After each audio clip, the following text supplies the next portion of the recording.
Director for Logistics and ESG, as well as Keith, Director for Industry Solutions and Engagement in IHRP, will open the session.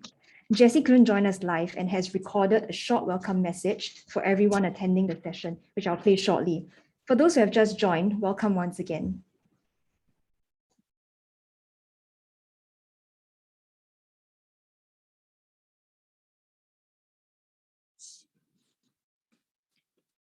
Good afternoon, everyone. Welcome to this afternoon's session on talent attraction for the logistics sector. I'm Jessie, Director of Logistics from Enterprise Singapore, and I'm happy to open the session today for all of us, and thank you all for joining us today.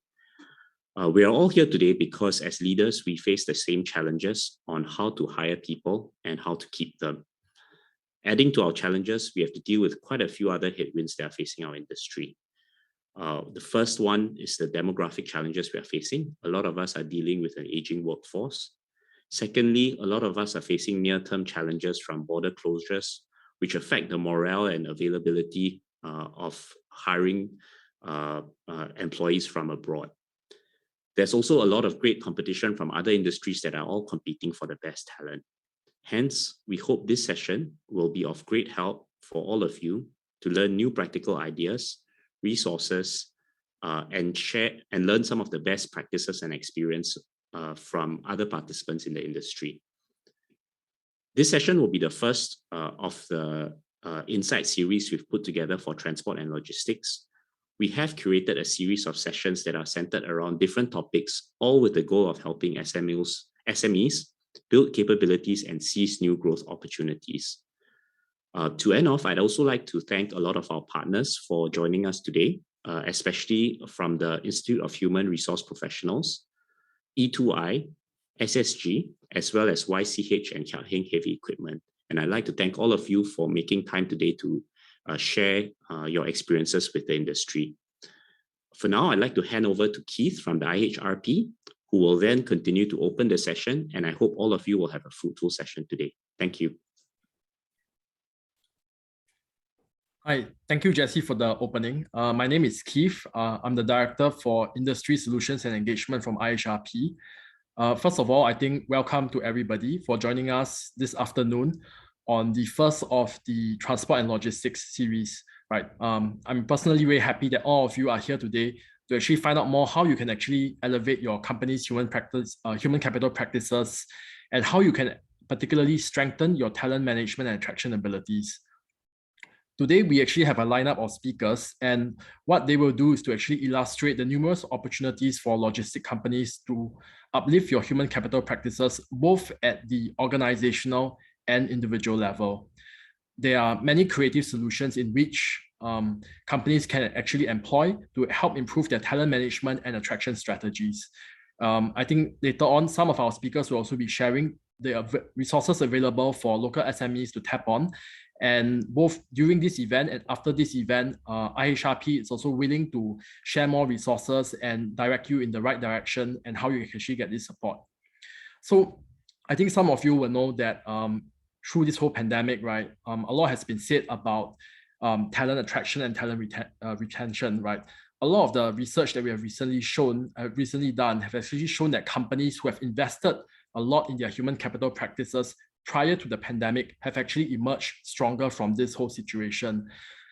In particular, I think companies who have put in place the right strategies, right, they have actually managed to optimize and capitalize on their people, right, as a main driver for their business outcomes. I think some of you will have also heard about this phenomenon known as the Great Resignation, right? And whether due to pent-up demand, the challenge, everybody fighting for the same talent, or actually some people who have actually delayed their transition out of their existing roles due to the pandemic, right? Attracting talent will actually be a critical challenge for logistic and transport companies in the near future, right? And I'm very happy to share that our first speaker today, she will actually explore this topic in detail and share some practical ideas for you today. So our speaker is actually Ms. Tan Lily. Right, Ms. Mok Lily. She's actually a certified senior professional who has over 20 years of experience in the HR industry, leading both teams in MNCs across Asia conglomerates and local companies across different sectors. She is also an IHRP consultant, and During her time as our associate consultant, she has been mentoring logistic firms and helping them with their human capital diagnostics. I'm very pleased today to introduce Lily, who is our first speaker. Right, thank you all. Lily, I'll hand over to you now. Thank you, Keith. Good afternoon, ladies and gentlemen. For the next hour or so, I'll be speaking on talent attraction strategies for the logistics sector, which I hope will offer some insights and practical solutions to ease your current challenges in attracting talent. Firstly, I would like to highlight some of the common recruitment pain points faced by our local logistic companies. Well, we must be quite familiar with them, as this could be persistently existing years ago. These are operational roles are most difficult to fill, challenging to attract local talents, ineffective recruitment channels. Recruitment ads are probably put on job portals 365 days throughout the year, yet only receiving about 3 to 5 applications per week. Sound familiar, right? Over at the candidate's end, poor response to recruitment ad, 3 to 5 responses per week. Candidates who have been shortlisted often do not turn up for job interviews. When jobs offers were presented to the shortlisted candidates, they would reject the job offer for various reasons. And those who accepted job offer and reported for work, but after they came on board for 3 days, they may complain about the work was too tiring, long hours, regular overtime hours, etc., etc. They give up and disappeared forever. I bet these are familiar stories as well. Let's understand what are the operational roles that seems to be so difficult to fill. There are jobs in the operations, mainly warehouse and delivery, warehouse assistant, forklift driver, indoor and outdoor. I understand that outdoor forklift drivers' roles are more difficult to fill than indoor truck drivers. So next is, do you want to know what are the key reasons for candidates to reject job offers? Distance. Facilities are mostly located either in the far east, Changi side, or far west, Tuas, Jurong of Singapore, close to the seaports or air terminals. Some logistic hubs are even located in Jurong Islands. Long work hours, regular overtime hours, unattractive jobs, laborers and strainers, unattractive package, the perception that jobs in logistics are lowly paid when one weighs in the long hours and physical strenuous activities that come with the job. Lack of appeal to the society at large. Another perception that jobs in logistics do not offer good job prospect or career advancement.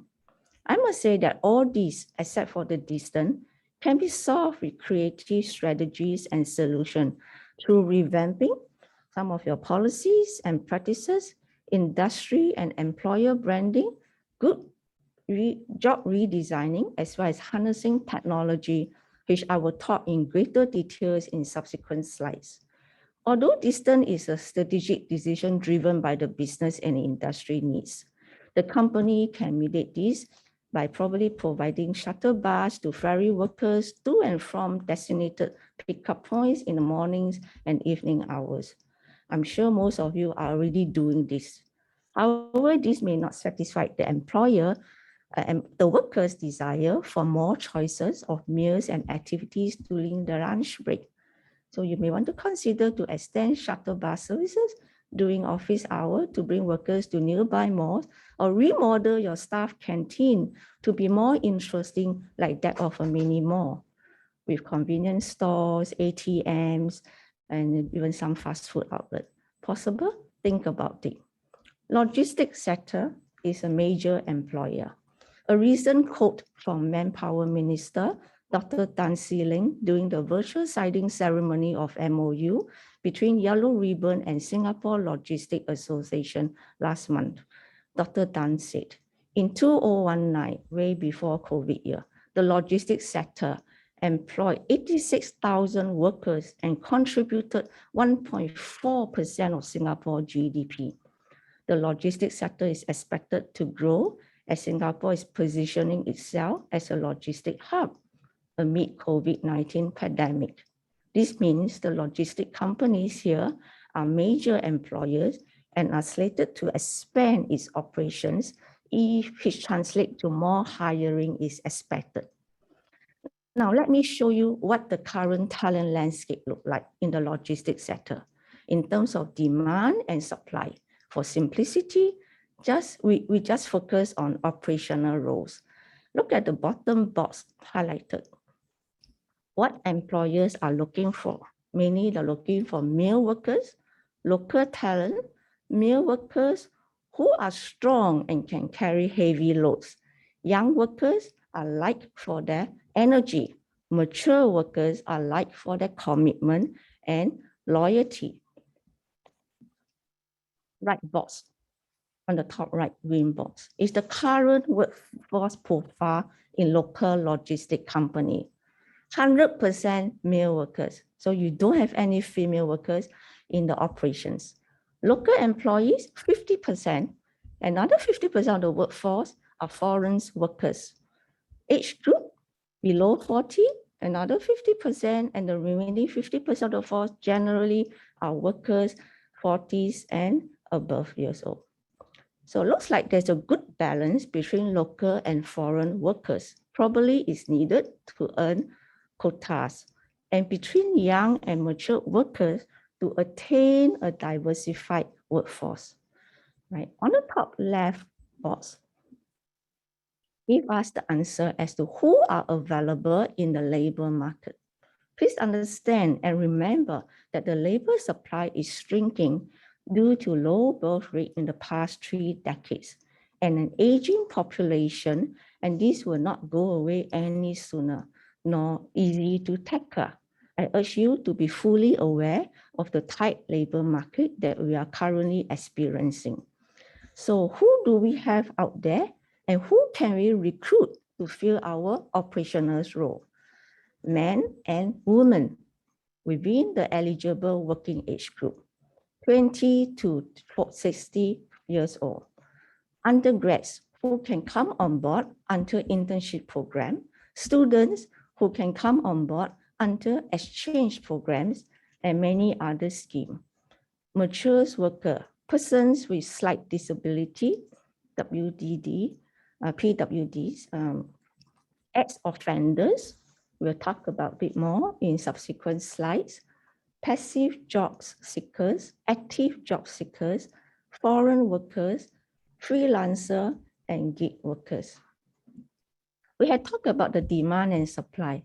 So can you clearly see the gap now? Let's look at the red cylinder in the middle of the slide. Yes, we got back the slide. Sorry about that. So the gaps, so you can see clearly there's a gap. There's an untapped pool of talent, right? We have been hiring male workers, 100% of the workforce in operations are male. What about female workers who are strong with physical abilities, right? You're looking for strong who can carry the heavy load. We do have female workers out there. Young and mature female, the young and mature stay-home mothers, single mother who can be persuaded to return to the workforce to work as part-timer or on freelancing basis. Person with slight disability, we will talk more in subsequent slides. Ex-offender under Yellow Ribbon program, we will also elaborate more in subsequent slides. Passive job seekers. So basically there's some untapped pool of talent who are possible good resource for you.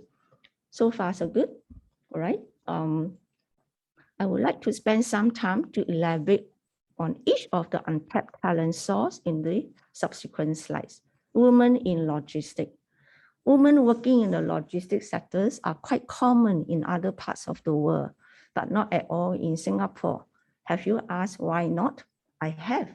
Let me share with you some success stories whereby companies in Singapore have successfully recruited women.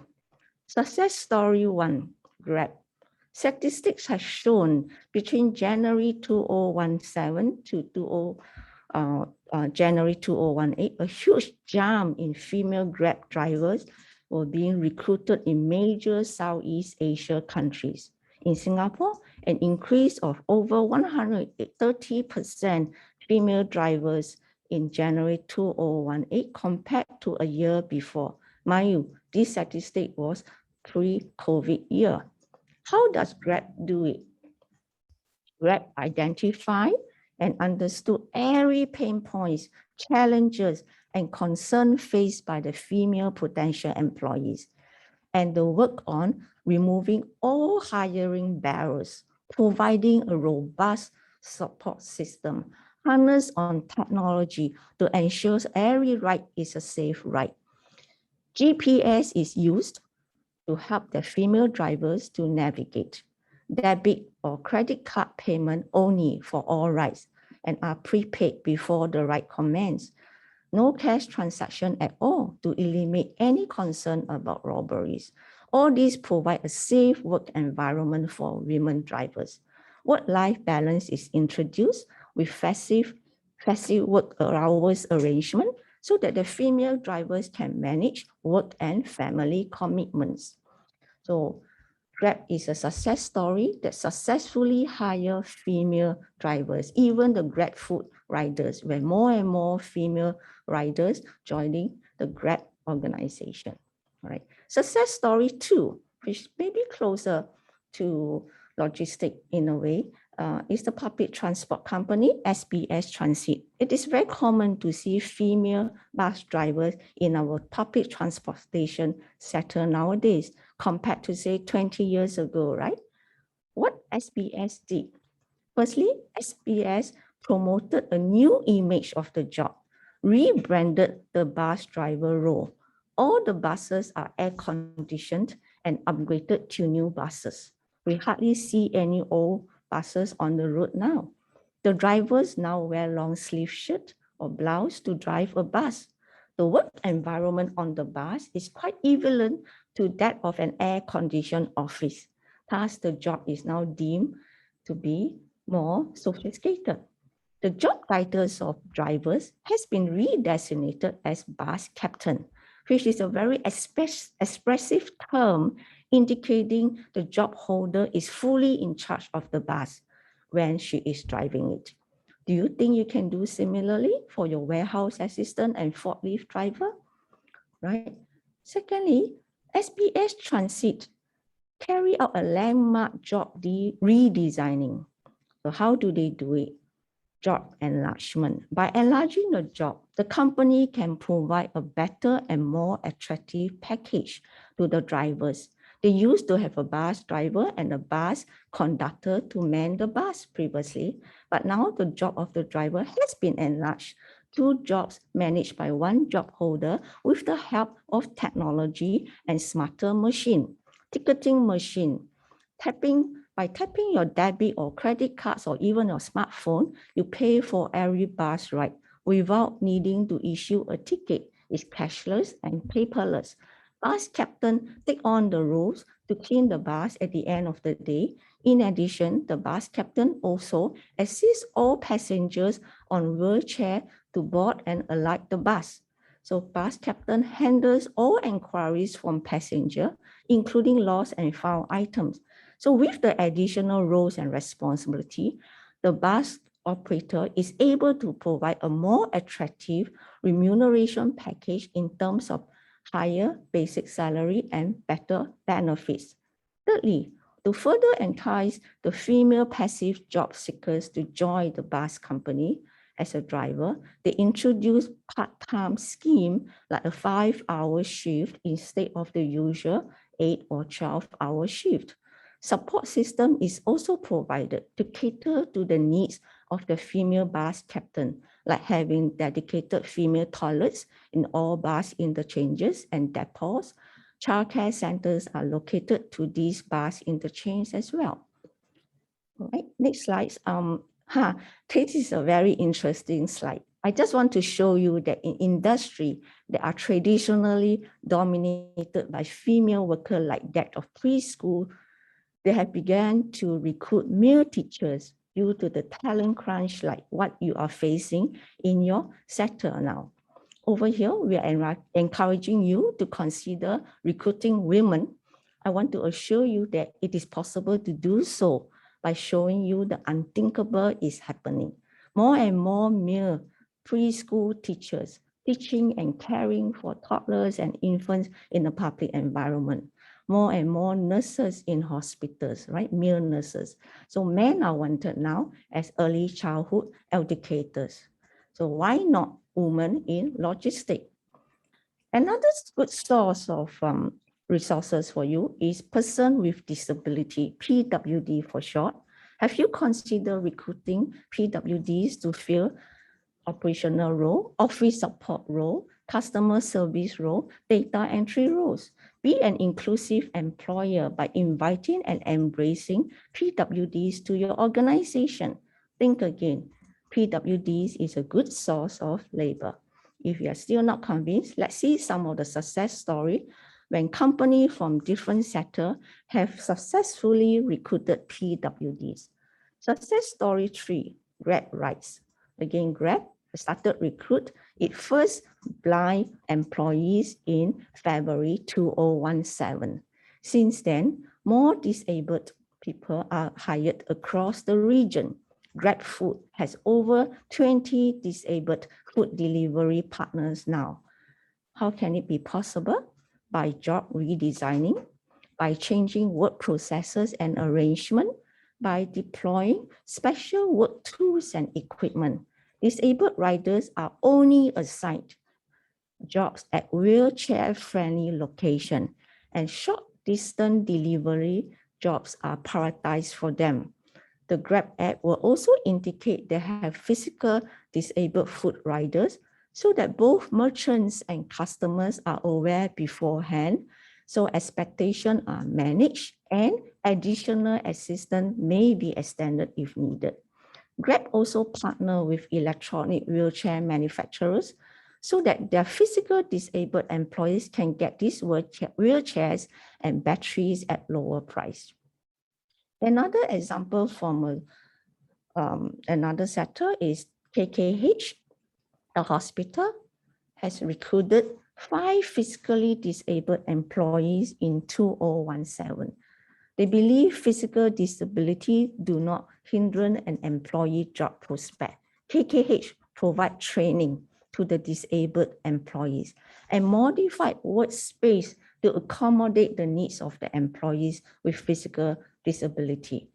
They rearrange printer to be placed at a lower level at the work counter and expand the work counter to enable easy reach and bigger space for employees on wheelchairs.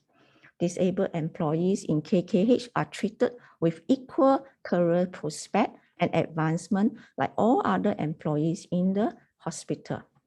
Success stories in the bank, UOB Scan Hub. UOB experienced as high as 50% attrition rate in its Scan Hub department, where jobs are deemed as boring with poor career prospect. Since 2013, when roles are redesigned and people with autism or hearing impairments were recruited, the department attrition rate have fallen to 5% and productivity increased by 101%. So these are success stories. There are many, many more success stories, like particularly in food services sector. It's very common when we see autism workers in the kitchen using sign language to order kopi, and autism workers in all the food restaurants as well. So why are you hesitating? Singapore enabling persons with disability. It is a government agency branched out from Ministry of Social and Family Development, which started operations in 2013. It is operating with a few regional offices covering the east, west, north, central of Singapore to be closer to the PWDs and the workplace for easy reach and speedier response to any call of assistance and counseling. So it focuses on enable PWD with the development of programs and administrative grant to encourage employers to hire, train, and integrate persons with disability. Its open door program provides employer financial assistance to redesign jobs, modify workplace, purchase of equipment, and train person with disability. So for more details, you may want to visit Singapore Enable website. With this, are you more convinced now and confident to explore this group of available labor? Next, we have Yellow Ribbon. This is a real breakthrough for the industry, right? Last month, a MOU was signed between Singapore Yellow Ribbon and Singapore Logistics Association, SLA, to offer career opportunities to inmates and ex-offenders after their release. A training academy will be set up in Changi Prison Complex in November this year, training inmates with specific skills like warehouse, transport management, and operations. A certificate in logistic operations will be conferred and recognized by the logistic industry. SLA will work with member companies to facilitate job opportunities for inmates and ex-convicts. Members companies, if you are keen to recruit this trained ex-offender or find out more about this program, please do not wait any longer. Please contact Ms. Vanessa Goh of Yellow Ribbon.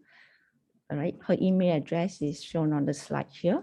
And this is really a breakthrough for logistic company, a good source of labor. Passive job seekers, who are they? Can we persuade them to rejoin the workforce? The middle-aged workers whose children may have grown up, or they are semi-retirees who may have retired a little bit too early, but still physically fit. The stay-home mother who can spend some time in the day and in need of financial freedom. Talent in transition, those in between jobs who may consider a career conversion to the logistics sector or is willing to work as independent contractor. And the oversupply of taxi drivers and private hire vehicle drivers, including chauffeurs and Grab drivers. The oversupplies of taxi drivers and Grab driver are on the road during the pandemic period due to lower demand for taxi and private hire driving services. As more people stay at home, more people work from home, the restricted movements and safe distancing measures. These drivers are desperately looking for stable income and lower out-of-pocket expenses like rental and upkeep costs of the taxi or private vehicle. The easiest switch for them is to move to the transport or logistics sector. The 4 public bus operators in Singapore have been actively recruiting from this source and aim to recruit 1,200 Singaporean taxi driver and private vehicle driver to be trained as bus captain. Logistic companies in Singapore, are you considering the same move to recruit Singaporean taxi drivers and Grab drivers and train them to be your forklift drivers or truck drivers? Have you talked about it? Okay, next is gig workers, temp staff, freelancers, independent contractors. In recent years, the gig economy is growing at double digit. More and more workers are joining this category of workforce, voluntarily or involuntarily. Since 2016, the gig workers grown from 200,000 to 228,000 by 2020 year, which is a big pool of talent source. However, employers are concerned over the lack of commitment and loyalty. Thus, they hesitated to recruit independent contractors or temp staff or freelancer. But this pool of resources proved to be of great help to buffer during peak season and cover duties temporarily. There are ways to combat this concern if we are prepared to be creative, to create a compensation and reward scheme for these gig workers to gain their commitment and loyalty. To illustrate, you can offer a year-end bonus or year-end or project bonus, or incentive, Speak a portion of the compensation to be paid at the end of each roster schedule that was committed upfront. Award extra cash incentive or extension of contract if the gig worker successfully completed each contractual term. Jobs can be redesigned to allow piecemeal assignment or job sharing or flexi hour arrangement, which can be more valued by gig workers. Now, I have covered all the untapped sources that are possible to explore. I pause for a moment to take some questions from you, if you have any questions. Any questions so far? If not, you can always type your question in the Q&A, right? And we will answer them at the end of the session. So now, what can we do? What can you do, right? You either do nothing now, status quo continues to face the uphill task to fill openings, and then you will have tendency to lose your capable workers because they're overstretched, that have been clocking in regular OT hours, or you can also be affected by business growth, right? Because you have insufficient resources. Or you can wait and see. You probably have a plan, but you don't want to act now. You want to wait longer, maybe until noise get louder and see what others in the same sector is coping. But again, you have the same consequences of doing nothing, right? You'll be wasting your current resources. You could be losing more resources over time, and it may deter your business growth plan because you may not even be able to bid for projects, new projects, because of lack of manpower. So it's quite logical that you should take the path of take action and do not wait. Act now. Revamp your recruitment strategy. Build your talent acquisition and talent attraction competency. Break down all barriers of hiring. Firstly, by identifying your targeted talent pool, right? And understand and identify all the barriers of each different targeted pool of talent. Redesign jobs to cater for the targeted pool, be it the young one, the mature workers, the female worker, the disabled workers, passive one, or freelancer. Explore creative and cost-efficient recruitment channel. If your recruitment ad that's posted on job portals 365 days with so low response, so you have to start thinking, what are the alternatives? Harness on technology is the way to go, because you have to prepare your organization for leaner workforce because of the tight labor supply market. So let's look at talent attraction strategy. All right, the four main areas you think you should focus on and build on it. Build your brand. We are not talking about so much of your products or services plan. Yes, company branding, your company should be out there, and potential employees, candidates are at least aware of your company, right? What is your business? But it is really more on the employer branding.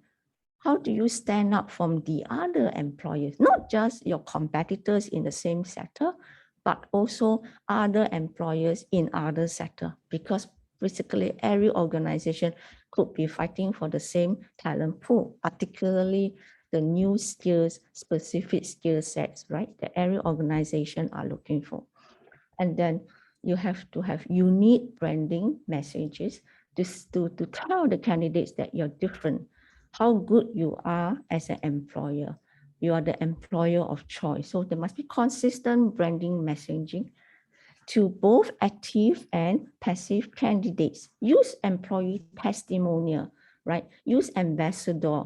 Do video recording or written articles from employees. Why do they join your company? Why do they stay on? Or why have they left and come back again? These are all success stories within your organization. So brand, build your brand.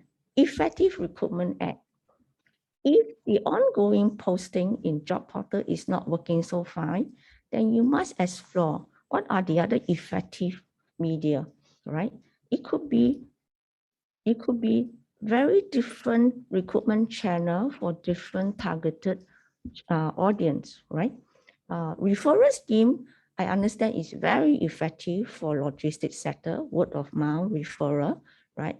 But then you probably have to be a bit more strategic, how to reach out to their targeted audience more effectively, right? Directly to the untapped pool, right? Is it through networking, to events, the right messaging on the right platform, and also get peers to influence on social media, which is important. And how about using your truck, your delivery truck, right? Put your recruitment ad on your trucks. Since your trucks are traveling every day on the road, you will gain a lot of eyeball. And your trucks are traveling from your warehouse to the seaport and to air terminal, right? To all the logistic hub as well. So you could be attracting workers that's working in ports and in terminal. And those workers could be in sectors that are badly hit by the pandemic. So when they see your ad, it may attract them to try to switch to your company, right? So your delivery trucks are good recruitment channels. Enhance the candidate experience. Make recruitment process simple, easy, and quick. Simplify your job requirement. I do understand that the hiring managers in logistic companies are not very demanding. For operational role, they just look for male workers and those who are strong and willing to work in the company. So it's quite simple already, not much demand, right? But probably you can incentivize every application. If you're doing a walk-in interview session on a Friday morning or Saturday morning, I know probably it's not so feasible now during this pandemic period, but when the time comes, you can always entice them with a $2 voucher to buy a kopi O at Kopitiam, or even if you're more generous, a $5 voucher for McDonald's breakfast, things like that, or coffee, toast, and things. So you intensify every application, this part of your recruitment cost, so that you at least attract them to come in, all right? Positive feedback. Give them positive feeling throughout the entire process. From the first day you put up the recruitment ad, the first day you're marketing for the job opening, on your career website, on your social media outreach, in the job search experience, in the application, screening, interview process, selection process, or even assessment if there are assessment to be carried out, right? And also when they're negotiating the package and accepting the job offer. So the entire process, right, to enhance the candidate experience, to always give a positive feeling throughout this process. So when the candidates have successfully accepted the job offer and comes on board, onboarding is extremely critical, right? Because a lot of time, effort, and money is involved, right, in the recruitment process. When there's a successful candidate who's come on board, you must have a very well-structured and effective onboarding program. Many companies do not have budding system. I understand some of you have budding system, but the budding system works only for 3 hours a day or for 3 days and it drops off.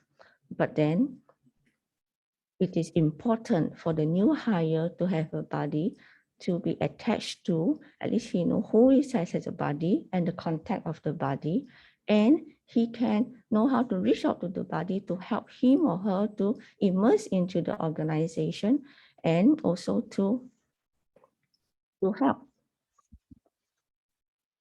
him to immerse in the organization and settle in easily, all right?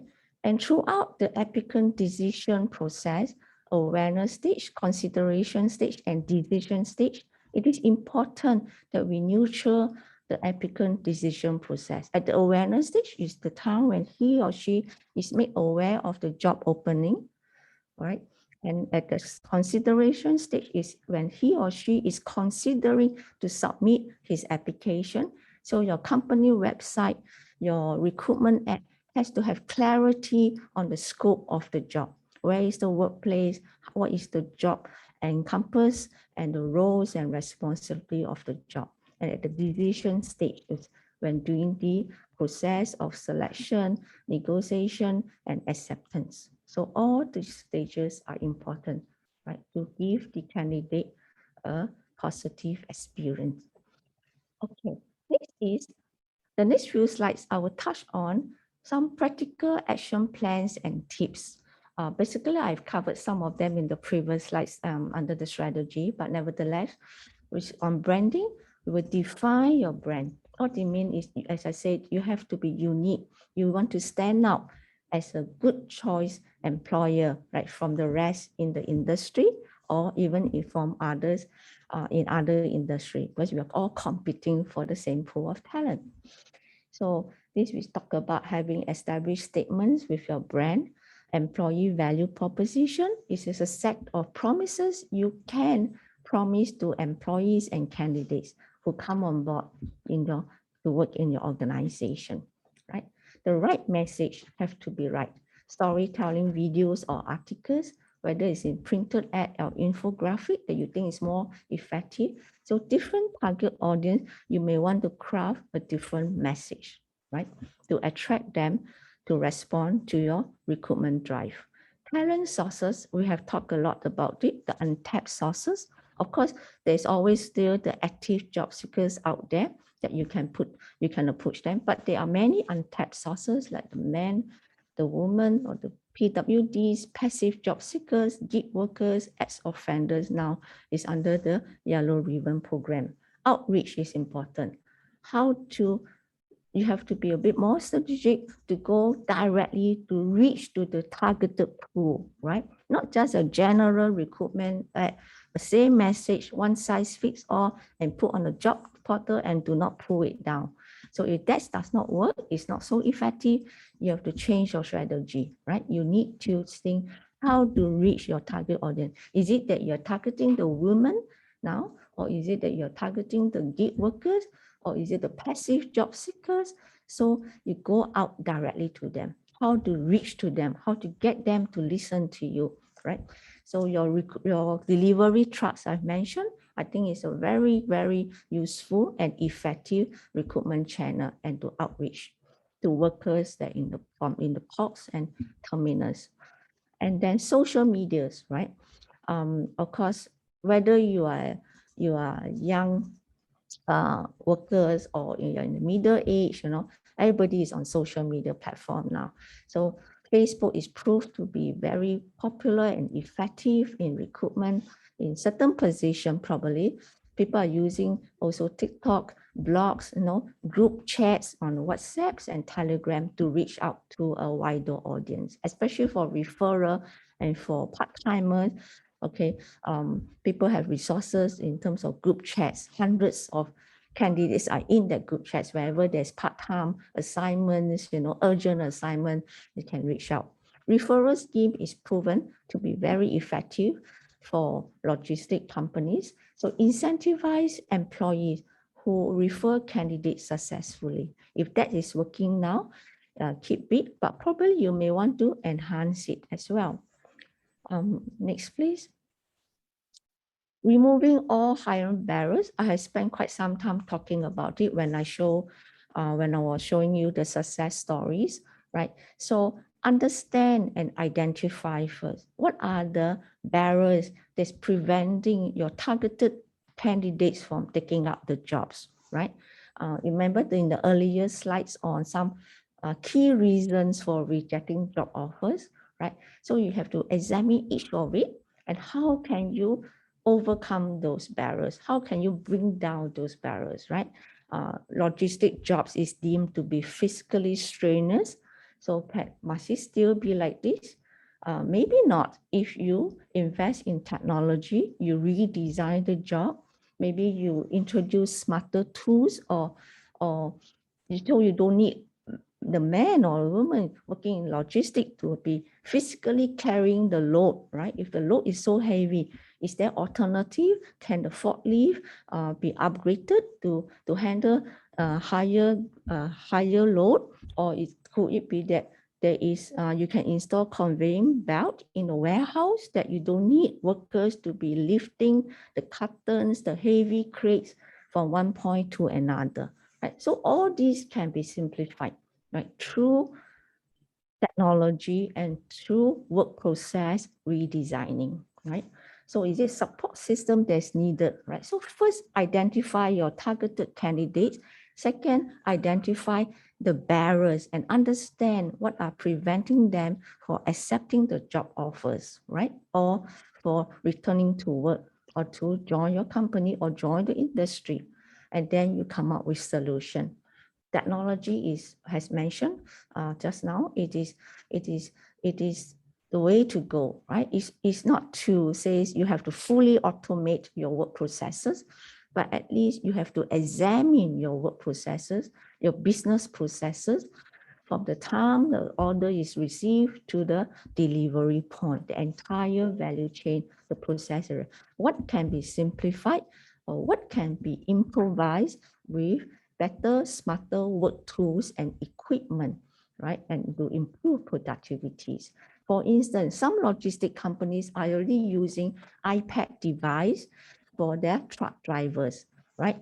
So the truck drivers will feel that it is a smarter job, it's an enlarged job, right? They're using iPad device to plan the routes and then to issue electronic delivery orders, electronic pro forma invoices instantly upon delivery, right? So you could hire the local talent, right? Which they felt that it is, I'm not just a driver, but I'm doing something else, right? The job is more sophisticated, right? And also companies are also using delivery management services software to save data entry times. We also talk a lot about job redesign just now, right? For some of the tasks, it is to simplify the task, because if your target candidates are to hire the mature workers for some reason or another, or the female workers in logistics, you may want to simplify it, especially to lighter the physical requirement, right? To carry heavy load. So how can you simplify the task, or how can you break down the job into different parts when so the different profile of the candidates can handle, right? And job enrichment and job enlargement is to attract local talent, right? As I explained just now, giving an example, truck drivers can use iPad device, right, to plan routes and issue DOs and invoices. Incentivize application, same thing. How to incentivize candidates to submit the application to your company. We respond to recruitment. Training is important. Okay, training is important. If you are hiring person with special needs, or female workers or mature workers, or people who are from other sectors, right? Training program is a must. You need to provide the relevant training for them to able to settle in and do the job well, right? And flexibility, okay, we talk a lot about flexibility in work arrangement, work hours these days, workplace flexi hours and work flexi work arrangement. Job sharing, part-time schedule can be better, attract mature workers and female workers and freelancers also. So have some flexibilities, right, to work around it. And also we want to talk about, next please. Support system, right? We have mentioned just now with those examples from SBS Transit, and also smarter work tools.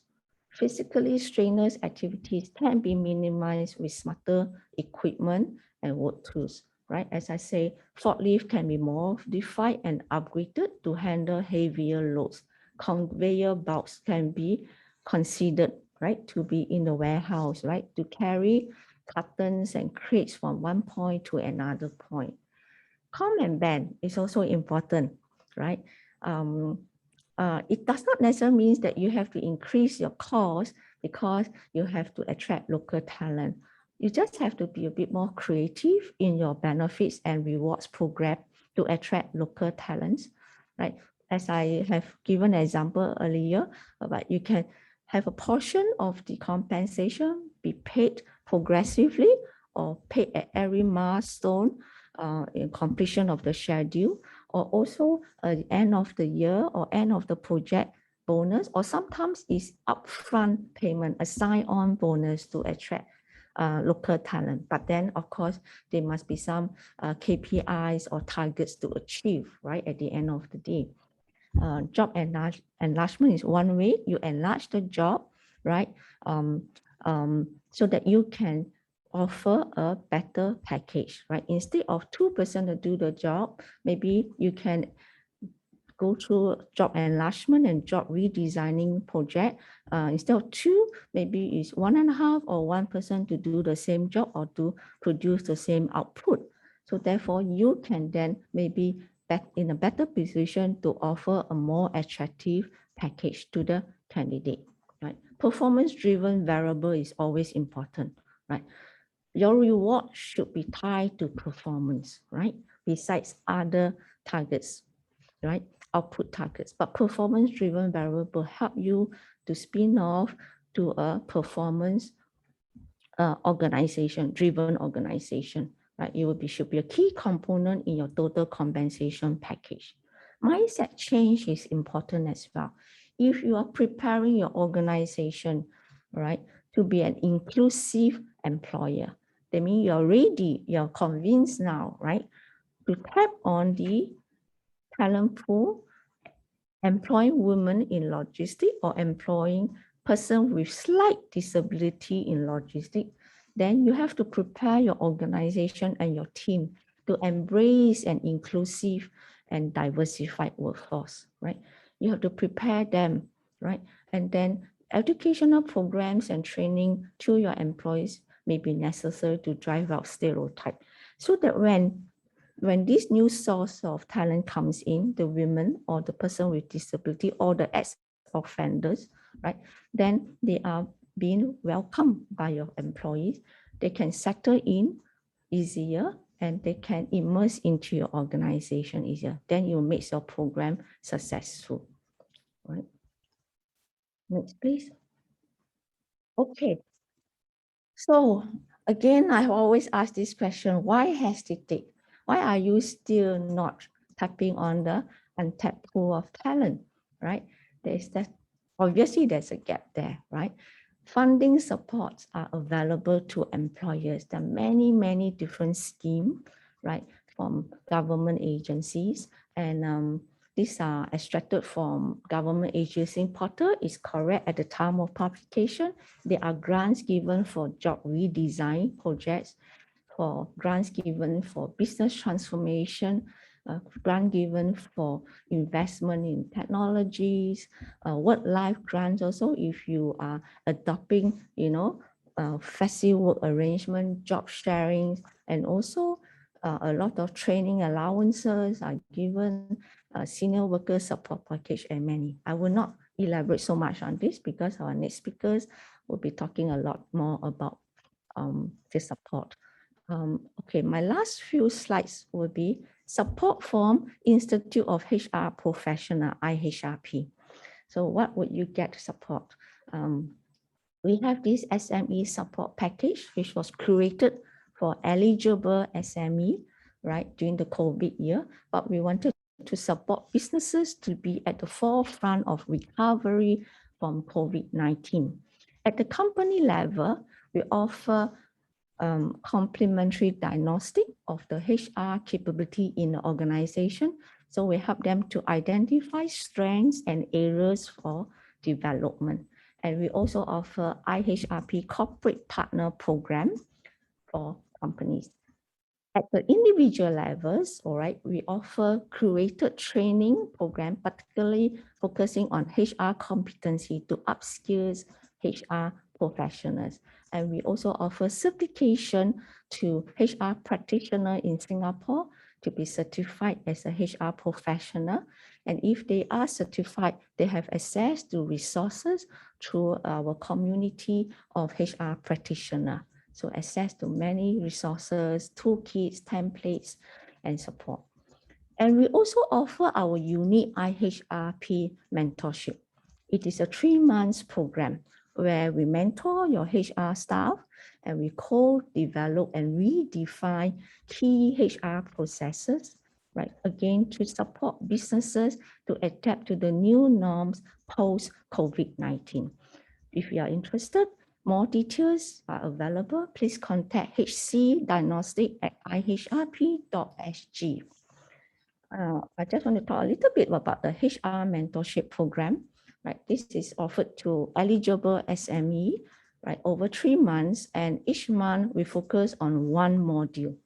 All right, in each month it will be 32 hours of mentorship with 2 sessions of 4 hours face-to-face session, which is not possible at this time, right? So we will probably do it over virtual session.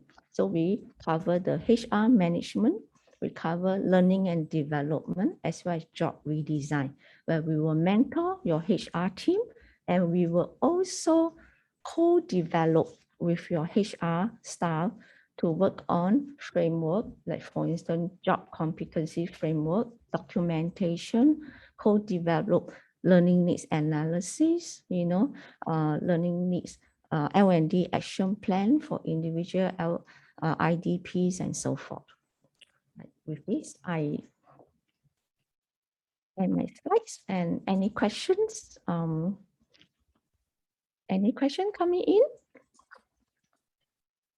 All right. You can always type your question under the Q&A, and we will answer them at the end of the question. If there's no further question, I'm honored to introduce the next speakers, Ms. Min Chu and Lien, both from Enterprise Singapore, to share with you an ESG resources. Over to you, Min Chu. Thank you, Lily. Hi, good afternoon, everyone. My name is Min Chu. So I will be covering on the capabilities development support for enterprises. I'm from the Industry Human Capital team within ESG. And yeah, I will be going through a couple of the capability development programs and tools that our SMEs can tap on to improve your HC practices. Okay, so if you're familiar with ESG, you may have heard of or even applied for some of our grants before. In helping our companies develop capabilities and internationalize, broadly speaking, we have 3 main pools of funds: Enterprise Development Grant, EDG, Productivity Solutions Grant, PSG, and finally, Market Readiness Grants Assistance Grants, MRA. So for this session, I'll touch a little on EDG, which is designed to help local companies upgrade their business, innovate and venture overseas, and PSG, designed to help SMEs adopt off-the-shelf technological solutions and equipment to enhance business processes. So just now I saw that there are some questions relating to, implementing automation for your business. So these 2 grants there's some potential to tap on them, and I'll be covering also a bit on the support level. Okay, first up, a little bit of background on EDG. It was formed through merging 2 grants: Capability Development Grant under Spring and Global Company Partnership GCP to create the EDG as we know it today. Right. The intent of the scheme really is to help Singapore companies grow and transform by supporting projects that will enable you to upgrade your business, to innovate and to venture overseas. So eligible companies will need to be locally registered with 30% or more local shareholding, be operating in Singapore, and be in a viable financial position for the project. Under the enhanced EDG from now until the 31st of March 2022, eligible SMEs will enjoy up to 80% of qualifying costs. So this is up from the usual 70%. Supportable costs are third-party consultancy fees, equipment and software, and even manpower costs. So what are the kind of projects that can be covered under EDG, right? Projects will need to be aligned to one of the 3 pillars over here. Okay, it could be either the development of core capabilities by strengthening business foundation beyond its basic functions, or to explore new areas of growth or enhanced efficiency or productivity. Okay, or the last one, to look at venturing and expanding overseas. So today, since our theme is human capital, let me share a use case relating to human capital development. Human capital falls under the core capabilities pillar of supportable projects under EDG. In particular, for companies to enhance their HR processes, policies and practices, put in place systems or in any of the 12 domain areas listed over here. It could be to develop an employee value proposition, or to benchmark your comms and benefits, to review your organizational structure, or even to put in place a recruitment or talent management strategy. So this is I'll share a little bit on an actual use case where a local SME successfully tapped on EDG to address their human capital problems. Okay, this is a Singapore SME that provides equipment repair services to manufacturers in Singapore. Its clientele include local companies and MNCs. So as you know, equipment repair is not the most glamorous industry over here. The company struggles with hiring and retention of capable employees. And this inability to maintain and grow its overall staff strength in a stable manner, right, has impeded its growth plans. So with EDG support, the company engaged a third-party consultant to help them develop a HR strategy. Through the project, the company implemented frameworks for job analysis and talent competency, put in place a performance management strategy, as well as reviewed their rewards and compensation. So by being more structured in its approach, having a system, and giving its employees clarity and transparency on the opportunities that are available, the company gradually became a more attractive employer to new as well as existing employees. So this SME started seeing improvements, reduction in the time taken to hire new candidates, as well as an overall higher retention rate. They saw a fall in their staff turnover, which contributed to the company's overall growth and allowed them to achieve stronger business performance.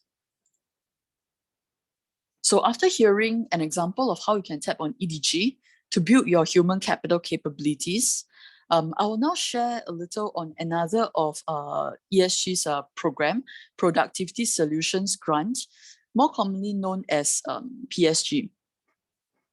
While EDG covers projects and solutions that are tailored to individual companies, PSG supports the adoption of off-the-shelf productivity solutions. Again, to be eligible, a company must be registered and operating in Singapore. Note that the solution needs to be used in Singapore. So unfortunately, you won't be able to purchase solution, or we can't support, right, purchase of solutions or even software that is to be used beyond Singapore. You can enjoy up to 80% enhanced support if you are approved with it before the 31st of March of next year. Again, this is an increase from the usual 70%. Some of the HR-related productivity solutions that are covered off-the-shelf solutions include HR management system, HR e-scheduling system, and also HR shared services. So just now, Lily also talked a lot about, job redesign. So maybe I'll take some time to elaborate a little bit on the job redesign track under PSG. It is developed by WSG, and it allows enterprises to work with pre-approved job redesign consultants to look at work processes, tasks, and responsibilities. It is able to support business transformation, help make jobs more productive and attractive for workers, and benefit companies by allowing you to hire and retain good workers. I will share briefly on a case study on this PSG job redesign. For this particular project, it is a furniture retailer, a traditional brick and mortar business. And existingly, it relies on manual and inefficient process for its daily operations. Its employee spends more than half of her work day every day calling customers just to confirm furniture deliveries and to chart delivery routes. They used hard copy records, so which the staff then have to maintain and is further subjected to human errors such as the misplacing of documents. So the company decided to work with the job redesign consultant to come up with a job redesign plan to streamline tasks to improve efficiency and productivity. The consultant worked with the company to design an end-to-end game plan. They studied the jobs and tasks, analyzed the touch points to streamline roles.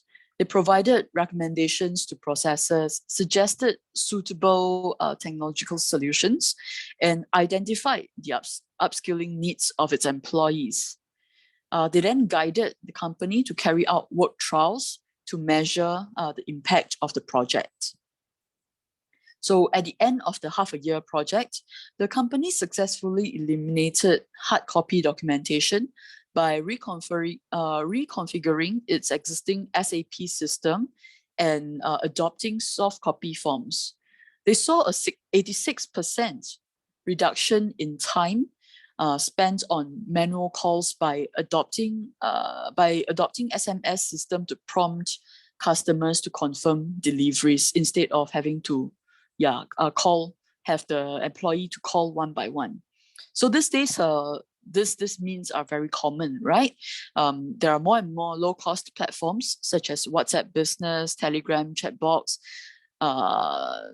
Facebook Messenger, or even marketplace chats, which are very readily accessible to SMEs.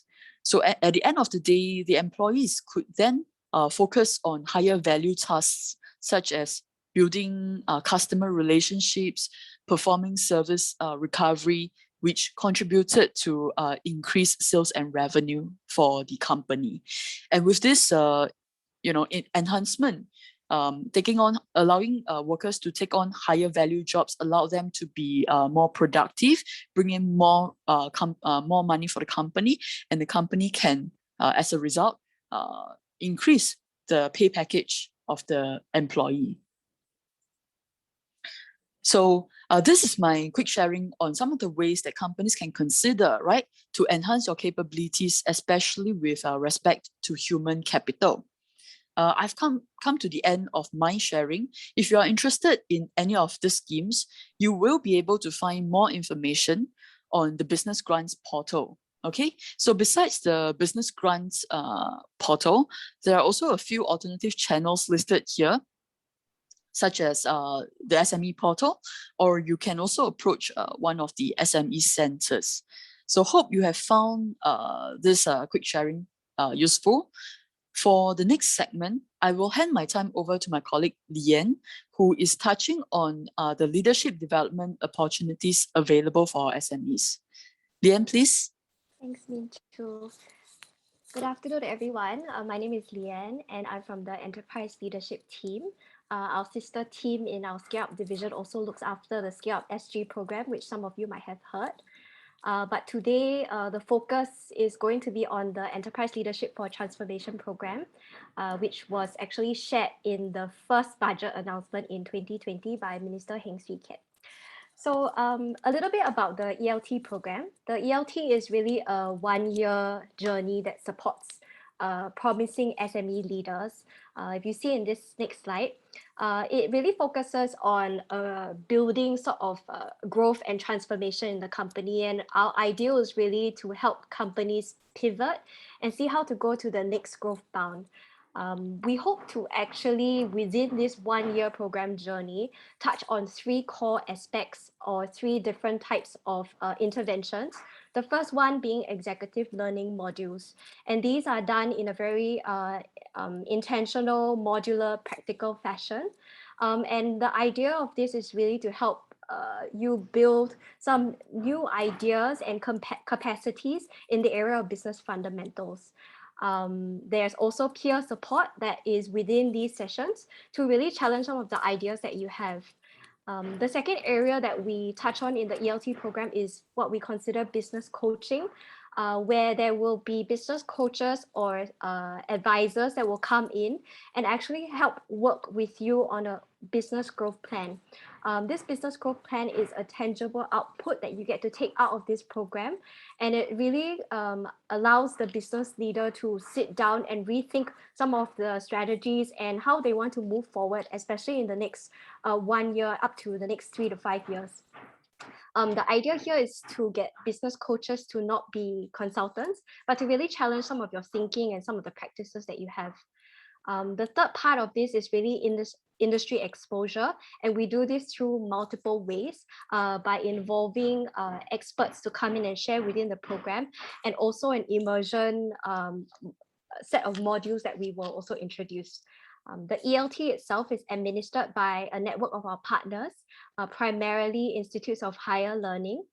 So you'll find many recognizable names in the form of universities. We have also partnered with banks, which I will share a little bit later. And they really come in to add their expertise and the lens, particularly in areas of financing and also in their experience and networks within the region. Okay, moving on. I've explained a little bit about the different core aspects of the 1-year journey, but essentially this is kind of what it looks like in the span of a time frame.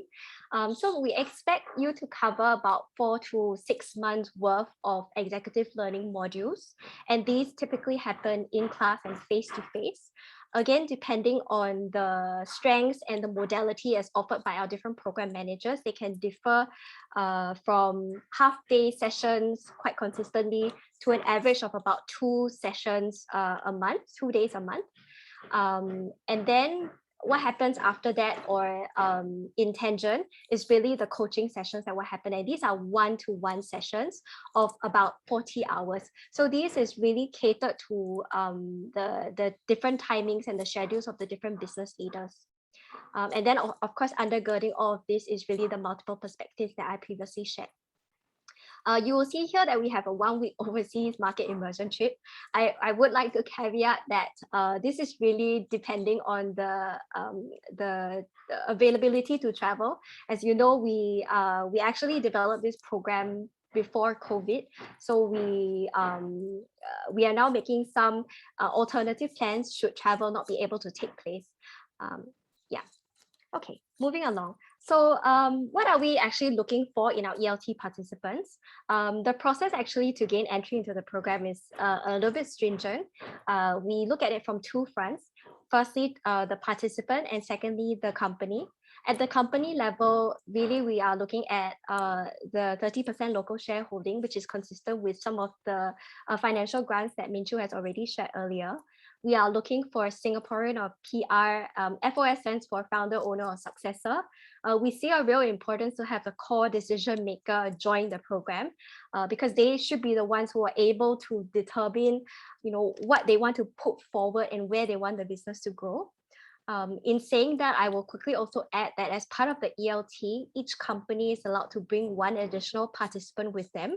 This additional participant can be a second FOS, or this person can be a core member of the decision-making team, but has to be accompanied by the main participant who is a founder, owner, or successor.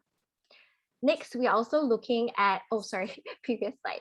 Next, we're also looking at the proven track record, which is the revenue that you have already sort of established in your company. This is by no means a barrier to entry, but we also recognize that for companies that are within the 5 mil range to about 50 million, they seem to be the ones that kind of need a little bit of an edge and a push. So I think it's especially good for companies who are within this range. If you are outside of this range, we can speak further, but that is really just an indicator of growth for us. The third one is really a commitment to the program and the willingness to participate. It is quite an intensive program, and you will be challenged, not just by your peers, but also by your coaches that will be with you. So we also have that expectation of commitment that is required, and the readiness to share. On top of the assessment that we do at the ESG front, we also work with our program managers to also establish the ambition of your company.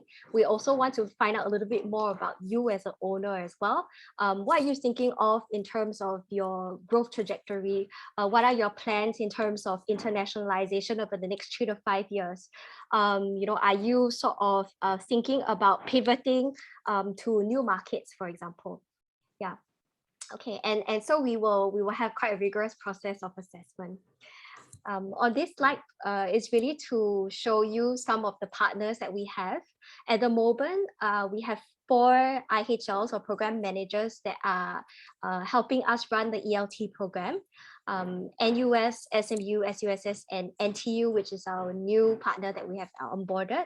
And they actually work very closely with the banks that you see on the right. If you do a little bit of matching, you will see there is a banking partner for every IHL. And the intent is so that there will be someone there who can add value in the areas that I previously shared. Okay, we are planning to increase the number of program managers who are offering the ELT, and this will progressively grow in the next couple of months as well. Okay, so now the most important question for all of you: how much, and is there a subsidy? Yes, it is that we are subsidizing this program quite substantially. We actually work with our co-funding partner, SkillsFuture Singapore, on this particular program. The actual cost per participant is $30,000 before the subsidy.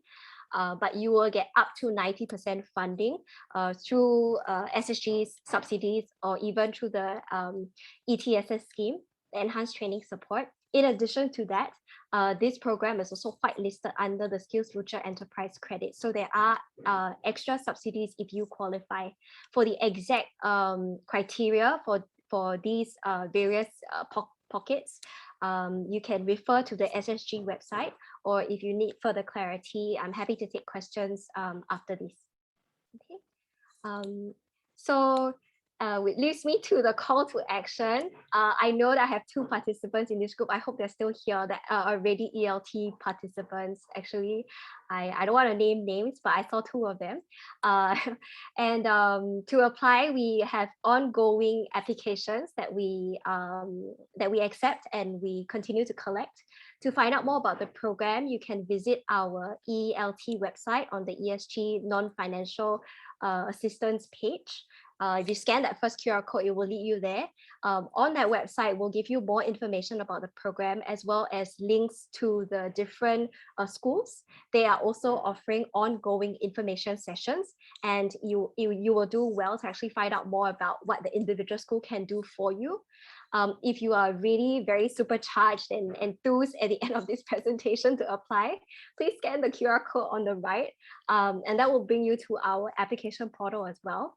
I do have to say and apologize in advance, we are asking for quite a bit of information upfront, but if you have any questions at all, there is also the ELT mailbox that you can see below at elt@enterprisesg.gov.sg.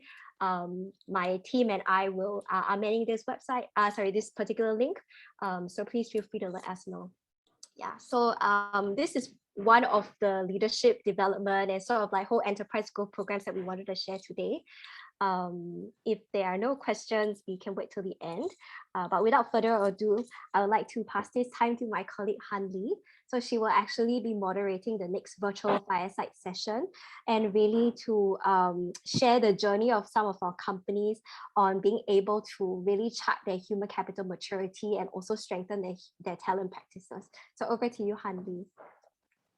Thanks, Lian. Good afternoon, everyone. Thank you to each and every one of you for being here with us today for the Logistics Human Capital Virtual Fireside Chat. So as we all know, one of the best ways to learn is to learn from our peers. And today we managed to find two ladies working in the heavy equipment and logistics industry to share their experiences with us. Let's welcome Ms. Joyce Fu, Director of HighEnd Heavy Equipment, and Ms. Annie Lam, Head of Group Human Resources of YCH, to join us for our fireside chat today. Hi, good afternoon, everyone. So these two companies are specially curated to share how logistic companies of varying business operations and structure, whether you have 50 people or 500 people, you can also implement progressive and robust human capital practices for talent attraction and retention in some way or form or another. So without further ado, may I invite Joyce to give a quick introduction of your company, what you do in the company, and your role, please. Okay, hi, good afternoon all. Can you hear me? Okay, all right. Okay, I'm Joyce, and then I'm the second generation leader of HighEnd Heavy Equipment. So basically what we do is we are a heavy equipment company together with a logistics company. And what we do is we specialize a lot in crane rental as well as other logistics movements. So our scope of work is sending people in to assess the sites and then giving the opinions and as well as advice on like the right tonnage and the right capacity of cranes to use for certain lifting operations. And then all this will happen in whether in the oil and gas industry or as well as the construction industry. Yeah, that's it. Maybe to Annie. Thank you, Joyce. We look forward to hearing from you more later. Now, may I invite Annie to also give a quick introduction of your company and your job role, please. Sure. Hi, good afternoon. So I'm Annie, I'm from YCH, and YCH is the largest homegrown supply chain solutions company in Singapore. And in fact, we are currently running at a total headcount overall in APAC at about more than 5,000. And locally in Singapore, we're looking at a little bit over 600 at the moment. And we are not just a logistics company. In fact, we have grown from logistics to including technologies, and we have our own academy, we have our e-commerce arm, so that's a lot more to logistics. So in fact, so what I do in YCH, it's all about the human, and it's all about human capital, how we recruit, we retain, and we try to develop our people further and to see how they can actually have a more fulfilling career over in YCH. Thank you, Annie. We look forward to learning from you today too. So without further ado, let's start our fireside chat proper.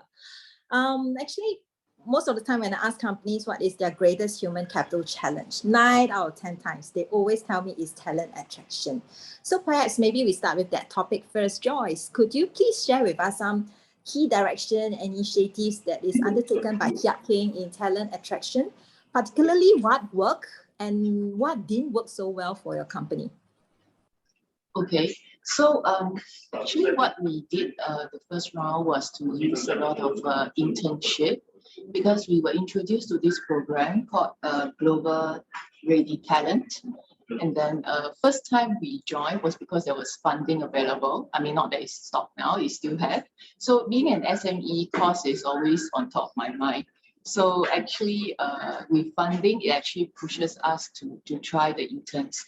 And I'm happy to say that so far the experience is wonderful with interns. They are like Gen Zs, right? So they are especially very good in social media marketing. And then we started like new projects with them on board, like our CRM. And then that's when they are really good at it. And then they are good at data analysis. And yeah, so as of now, since 2019, we have taken on 3 interns. from various institutions, and all of them are able to give us a new breadth of insight into how to attract maybe from their point of view what is right, and most important, they are also very good at like doing things that we do not have maybe day-to-day job we do not have time to do, like updating our website, updating all the various social media platforms, taking pictures and writing, you know, in the interesting kind of lingo to attract the young, especially on our social media platform. And another one that we are trying and still in progress is to try to attract the under the Yellow Ribbon project.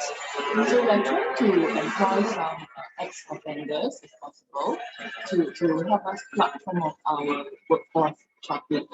So in so doing, we hope to help these ex-convicts to also have a chance at a career and grow with us. Yeah. That's very interesting. Thank you, Joyce. Annie, is the situation same or quite different at YCH?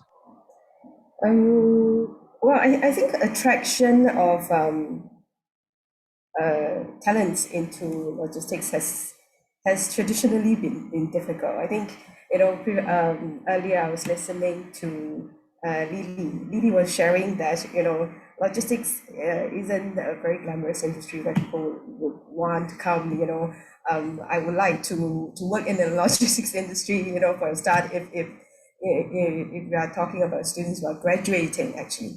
So most of them, in fact, I think attention has slowly been garnered is quite recent years, not traditionally the kind of very popular industries. So we slowly see a little bit of attention coming in, and in fact, I think if we go by the regular recruitment or attraction methods, you know, of advertising, telling people these are the positions open, I think this kind of advertisement doesn't quite attract young talents or even mid-career switchers already. So in fact, I think since last year, you know, the programs by different government agencies with SGUP, SGUT, you know, trying to attract fresh school leavers into coming into companies to work and then having very good subsidies. I think these are very good programs, and in fact,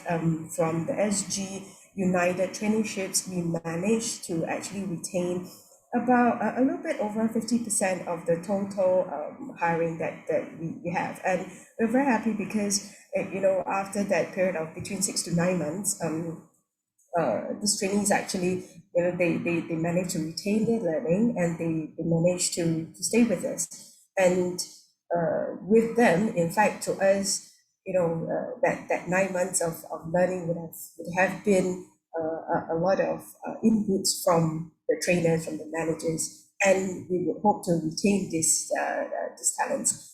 It's definitely not easy, but I think the 50% who managed to stay with us, we're taking very good care of them to see how we can further develop them into potential mid-level kind of executives and managers with us. And in fact, we are looking into, we have been looking into SGUP, who are the mid-career switchers, and also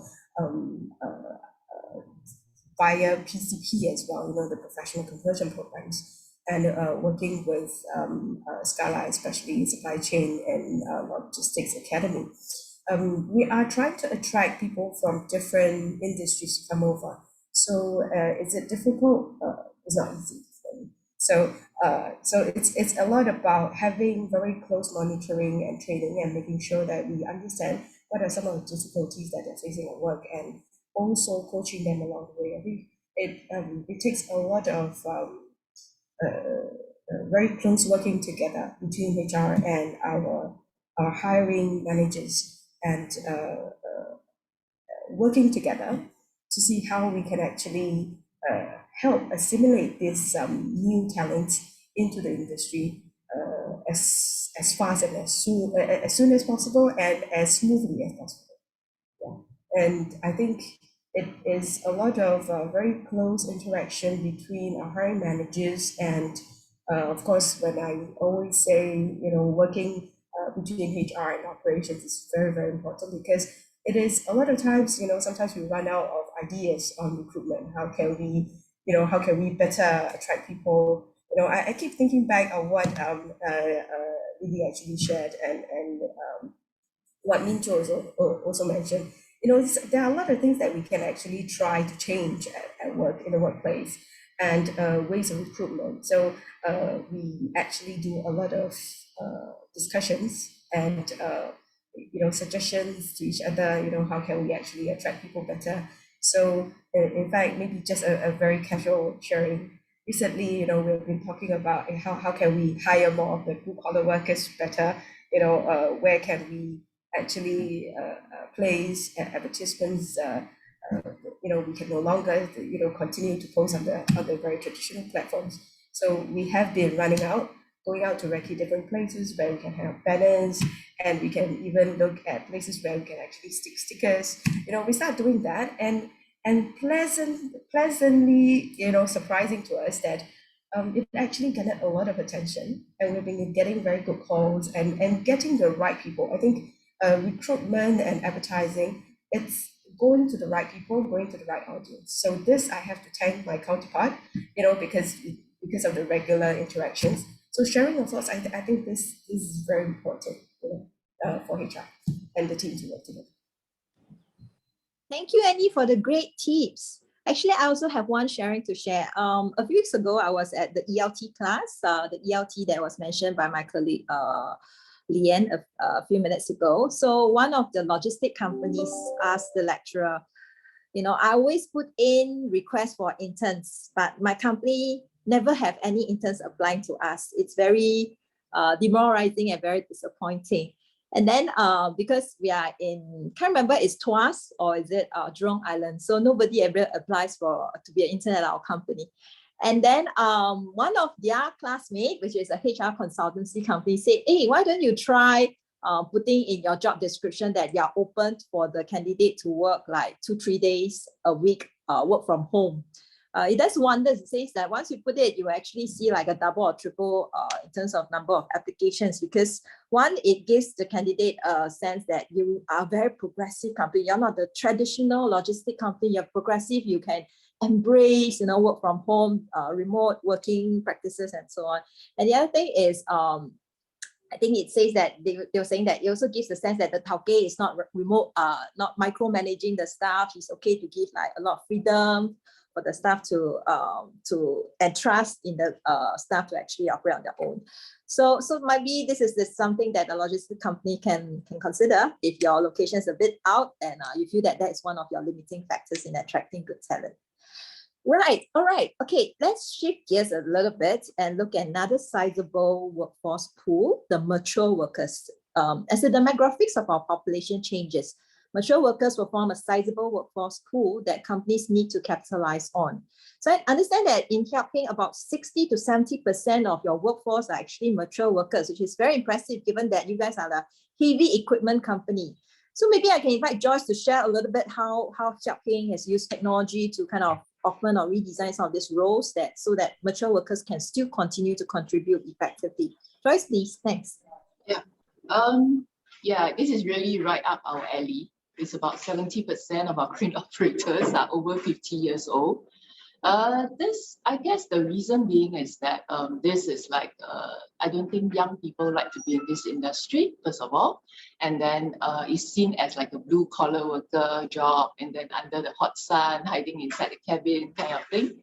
And so, yes, so one of the workers that, one of the areas that we do is to tap on mature workers. So we want their experience, because they would have done maybe many years of experience in this, and whether maybe in when they were younger, they were like traveling on the roads, doing ad hoc jobs and all. So yeah, so as long as they're healthy, they have the experience, then we would take them in. So our latest hire was Isla. He's still with us. He's 71 years old. He's a crane operator. So far he's my oldest intake. But we really tap on his experience, and also how we try to make him more comfortable, or a job that's easier on him, is that we will send him to job sites that are like monthly rentals, so that he don't need to move about so much. And yet he's still able to, and then the job site will have like less hoisting, so that it's not like a rigorous hoisting, continuous hoisting. So he'll be sent to like oil and gas industries, or the private job sites, where he will have more rest periods in a way. Yeah. So this is how we handle the mature workers in our company. So currently, but we do have some that are like younger by a little bit. We're talking about like maybe 60s or something, or maybe 50 plus, that are still okay. They don't mind traveling on the roads and stuff like that. But once you reach like 65 and more, we will actually bring them to do this kind of maybe lower the tonnage a little, so that they are not that stressed when they do their job. Thanks, Joyce. How's the situation at YCH? Do you all also have quite a sizable mature workers pool? We do, definitely. In fact, YCH has been, as we mentioned, we've been around for many years, and in fact, we have a very, very good sizable long service employee pool. And I'm always very proud to tell people that I have a big pool of employees who has been with us, and many of them over 35 years of service. And in fact, since last year, YCH being a relatively progressive company, we have adopted we have raised our retirement age since last year, and much earlier than the statutory one. And in fact, what we have been trying to do is to make sure that we make use of technology to reduce the reliance on very labor-intensive kind of work activities. It is very hard, in logistics to actually do away totally with labor. However, we're trying to see how we can use technology to reduce the reliance, and at the same time taking care of our growing workforce. We have been introducing technology into work, looking at, having ASRS, the automated storage and retrieval system, and we have been making use of robots to actually bring items to our people, to facilitate them in their picking and packing. So these are some of the different actions undertaken to see how we can actually take care of our growing workforce, but at the same time keeping them very relevant in the skills through a lot of training. Wow, it's very surprising. All the workers are all 50, 60, 70s. Oh, long way to go for me. Okay, never mind. Right, now all is well and good. You have hired the person you want, and then now you're faced with the next challenge, how to retain them. I think often we always hear from companies, I don't want to spend a lot of time training them, because after they train, then they go away. And then it's like, first I waste the time I train them, and then secondly I have to, rehire again. So it's very demoralizing. I don't want to train them. I just want to, plug and play candidates. So is there anything really we can do on the talent retention front? From both an SME point of view and even for YCH, because although you are a very big company, you're also competing with the global logistics company out there. So what are y'all doing differently? Maybe Annie can start first this time on talent retention.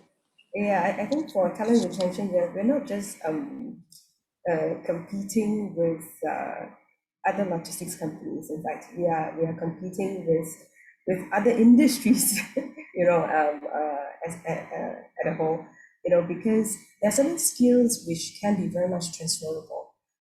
However, if we're just very much focused on logistics, how can we actually be retaining our people? I think firstly, we need to be looking at, I think the most practical one would be a compensation package. I think compensation packages will have to be reviewed on a really regular basis. And when I say regular, I think it's no longer just every year doing your market survey, checking to see if are you performing according to market, or are you competitive to market, or now the question is, are you doing better than market? In fact, recently I've been sitting with my colleagues as well. We've been talking about, hey, how can we actually do better, and in a way, I think we also came to a realization that we have been able to keep our very long service staff. We have been able to show that to retain them, especially the long service staff, people who have been 3 years or more with us. They have been with us because I think very much being able to take care of them and to show them that, hey, this is somewhere where you can actually have carved out a career, and they can see the money.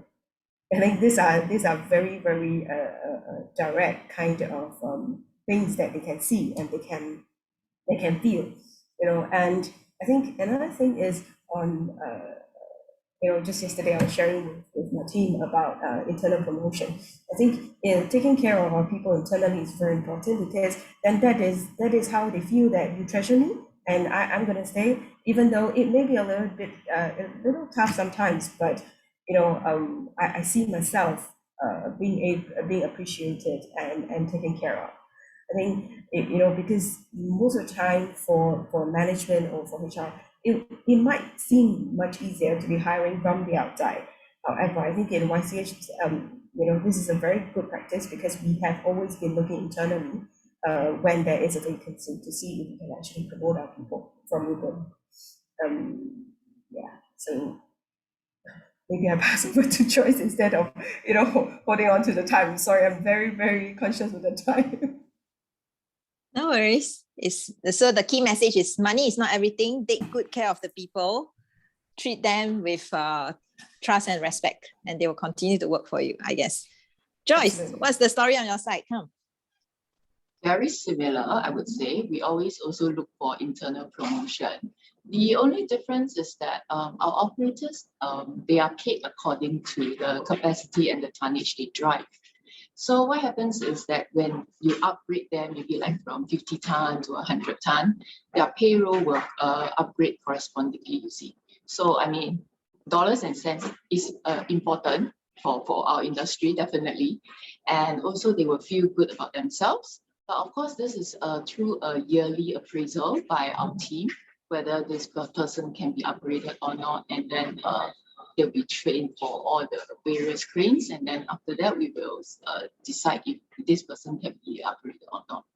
But normally we will we always give chance to internal first, because as we reflee very often, we will be like buying new cranes and equipment often. So what happens is that we will actually always let the current operators have a chance to operate the newer cranes before we try to employ a new operator to operate the new cranes. So this will feel that they are loyal to the company in a way, and also then this is like a small benefit, and also to increase their payroll. That's the first one. And then the other one is that I think it's the what do you call it? The image that I'm driving a bigger tonnage, that kind of thing. It's like a promotion, So they would feel happy about it. So this is like the company culture, I would say. We will always let the current operators have the first try at the newer cranes, and then subsequently we will slowly promote them on the tonnage as well. I think indeed, as the company grows, the culture of the company really can help the company preserve key values, make the company a better place to work, make the company perform better. So this is, I think, definitely something that's worth spending time on. Right. Actually, we have heard the speaker speak for about 25 minutes. I think it's time for us to open up the floor, invite our audience who have some questions for our speakers or ESG to raise your hands and ask what burning questions you might have. Do we have any questions from the floor? Well, as I open up the chat, meanwhile, I think we can touch on the next topic I actually very, very interested in, upskilling and reskilling. This is also a very hot topic now. It's almost impossible to find a 100% match in the candidate that are looking for. And we talk about always looking internally because they have been with the company, they know our culture, they know our values. When we want to upgrade, we of course want to upgrade them first. So maybe we can get Annie to share some of this reskilling and upskilling initiatives at YCH. Sure, I'll go first. In fact, we are very big on redeployment, and so we have been working closely with the PSG and with Scala on looking at how we can actually redeploy our staff. So we have a few successful examples of people. For example, there has been one finance staff who has a lot of interest in IT related, in RPA, from finance, very much into system. We have been redeploying him and retraining him to take on the role of ICT solution. And so, in fact, he has successfully transitioned over, and he has been helping, not just on the IT side of things, but looking into how can we actually be looking at things that, like for example, in HR, how can we actually digitalize certain things and automate some of our processes. And I see much happiness in the change in the change in his job role. Even though the redeployment PCP he underwent was for 6 months. In fact, I think the continuous learning journey didn't just end there. And so that is the first one. In fact, we have another one, also from finance to doing risk management. And I think it is not just, there are definitely some certain skills and experience that can be transferable, because having this very valuable staff who actually know about the company culture, this staff actually knows who to look for, when it comes to certain issues, and people in different departments. It is very important for us to know that we can actually redeploy them, let them take up new skills, and then be able to think about from the previous aspect better in his new role. So in fact, another one from finance to risk management, it was also a very successful redeployment and training. And we even also have another one, who was previously very much focused on doing insurance within the company, and being retrained and redeployed into a role which is very much facility related. So these are the reskilling and in fact a lot of upskilling in that as well. Interesting. Joyce, do you have any interesting stories to share from that front as well? On upskilling and reskilling. Actually, we've been doing a job redesign sort of since day one. My current crane operators, the pioneer ones, they were originally mechanics. So currently they are like able to troubleshoot the crane when like something goes wrong because of their background and their experience. So I think when it comes to this, what we love are multitaskers. So this is how we do the upskill or reskill, as you call it. It's because majority of our crane operators, they either start from being a lorry crane operator, or they even start from being a rigger or signalman, and they work their way up to being a bigger tonnage crane operators. So for us, being very lean, right, multitaskers are our favorite. Because you see, right, let's say one of the crane operator maybe on MC, and then for us to do a replacement and all is very easy. So we can just move our people around. So so that's how we work within a lean organization. Then so they are actually, I would say, majority of them would already have had the lorry crane license before they were being a crane operator.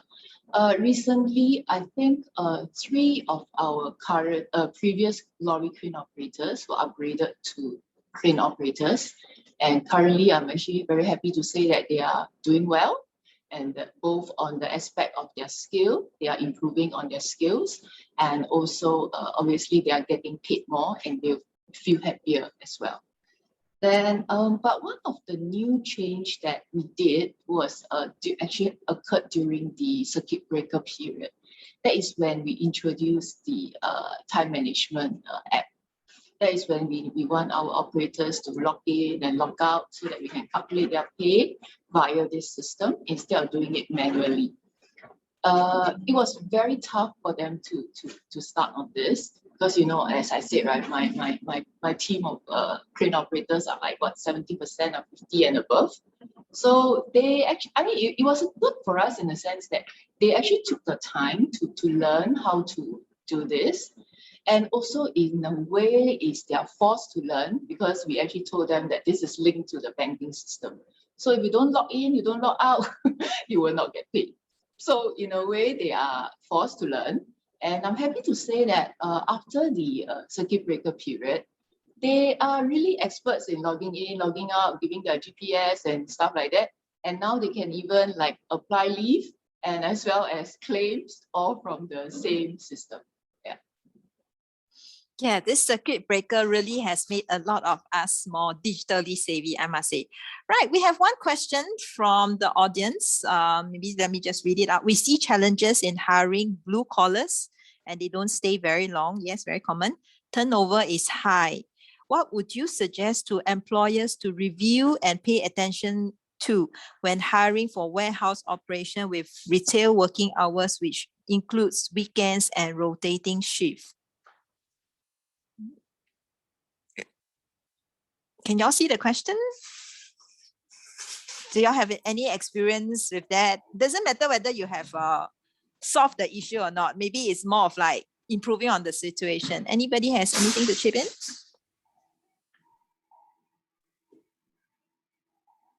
Nope. Joyce, this has not happened at your company yet. Oh, okay. How about Annie at YCH?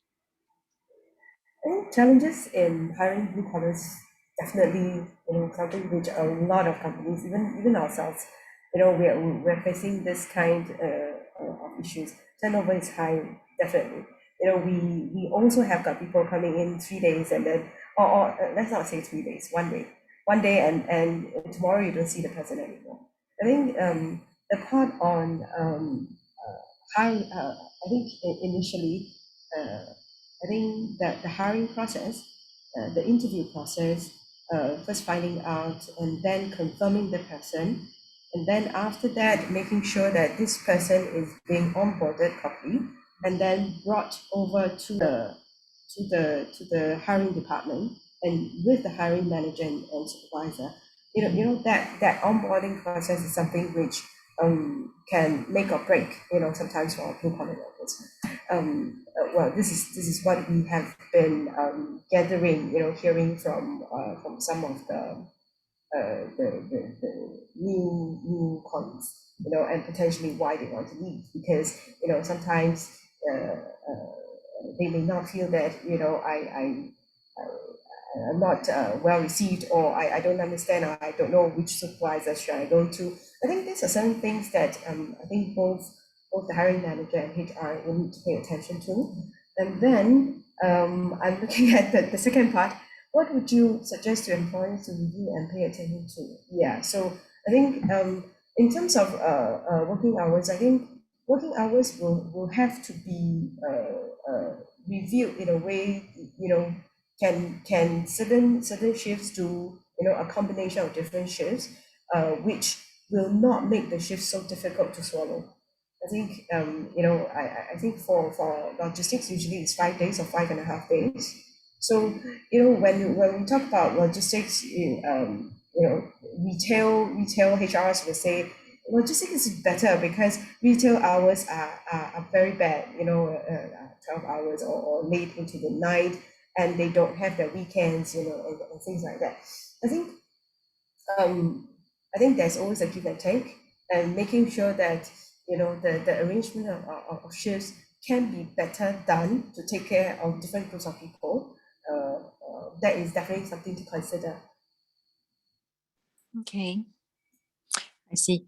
I just want to circle back one of the topics we talked about just now about reskilling and upskilling. So one of the critical things we mentioned is change. Especially, I think for maybe the younger workforce, change comes to them more naturally because the world is changing very fast today. But comparatively to the mature workers, things were relatively more stable in their younger days. So now the world is progressing too fast for them. So when implementing all those initiatives that you guys have in the company, do you all face major resistance from them? Like maybe they nod their head and say yes, but actually they don't do anything about it. And when you overcome these changes, how does the company take steps to, whether it's encourage, force, or in order to implement those changes? It's more like the change management side of things. Do y'all face resistance when y'all say, okay, let's say it was last time was manual recording, that like you mentioned, then now it goes to digital, in the case of Hiap Heng. So Joyce did mention that yes, they eventually they managed to do it, but initially when you announced this, was it easy for you to implement this, or everybody say, oh sure, great, let's do it? or it was like everybody just kept quiet and like you look at me, I look at you, and then nobody say anything, and then weeks and weeks pass and nothing happens and so on. And how do y'all try to overcome that and finally implement the change? Is there any stories that y'all can share with us? Yeah, I think what happened was with my guys is that they were like saying, oh, I don't know how to do, I don't know this, I don't know that, I don't intend to do it, and stuff like that. So what happens is that my ops team, they actually have to go down to the operator's job site and then help them to upload the app and then teach them step by step how to do it. That was before even the CB had happened.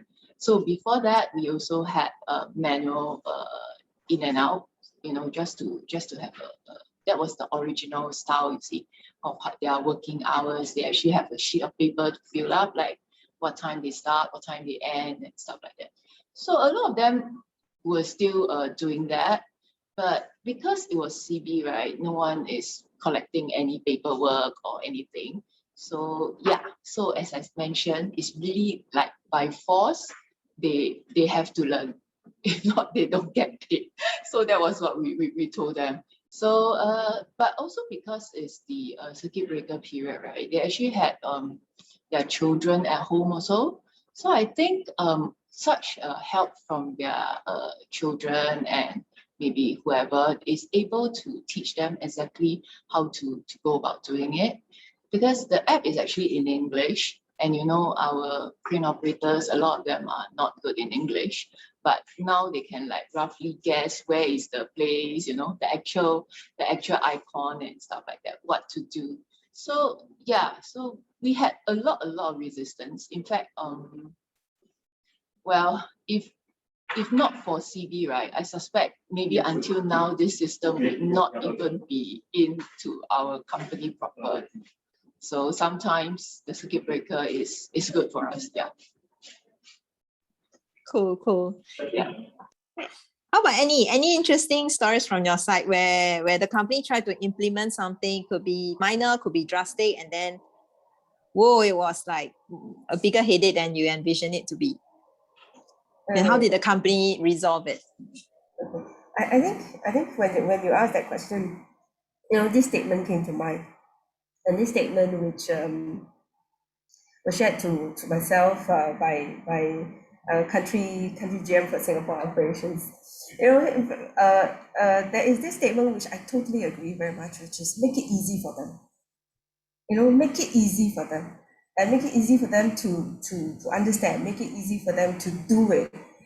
That will actually save a lot of time and effort. Why? I think whenever we roll anything new, be it a new initiative, a new a recommendation scheme, like for example, the referral scheme, refer a friend, or you know, hey, we need you to do your health declarations, or you know, all these new things rolling out.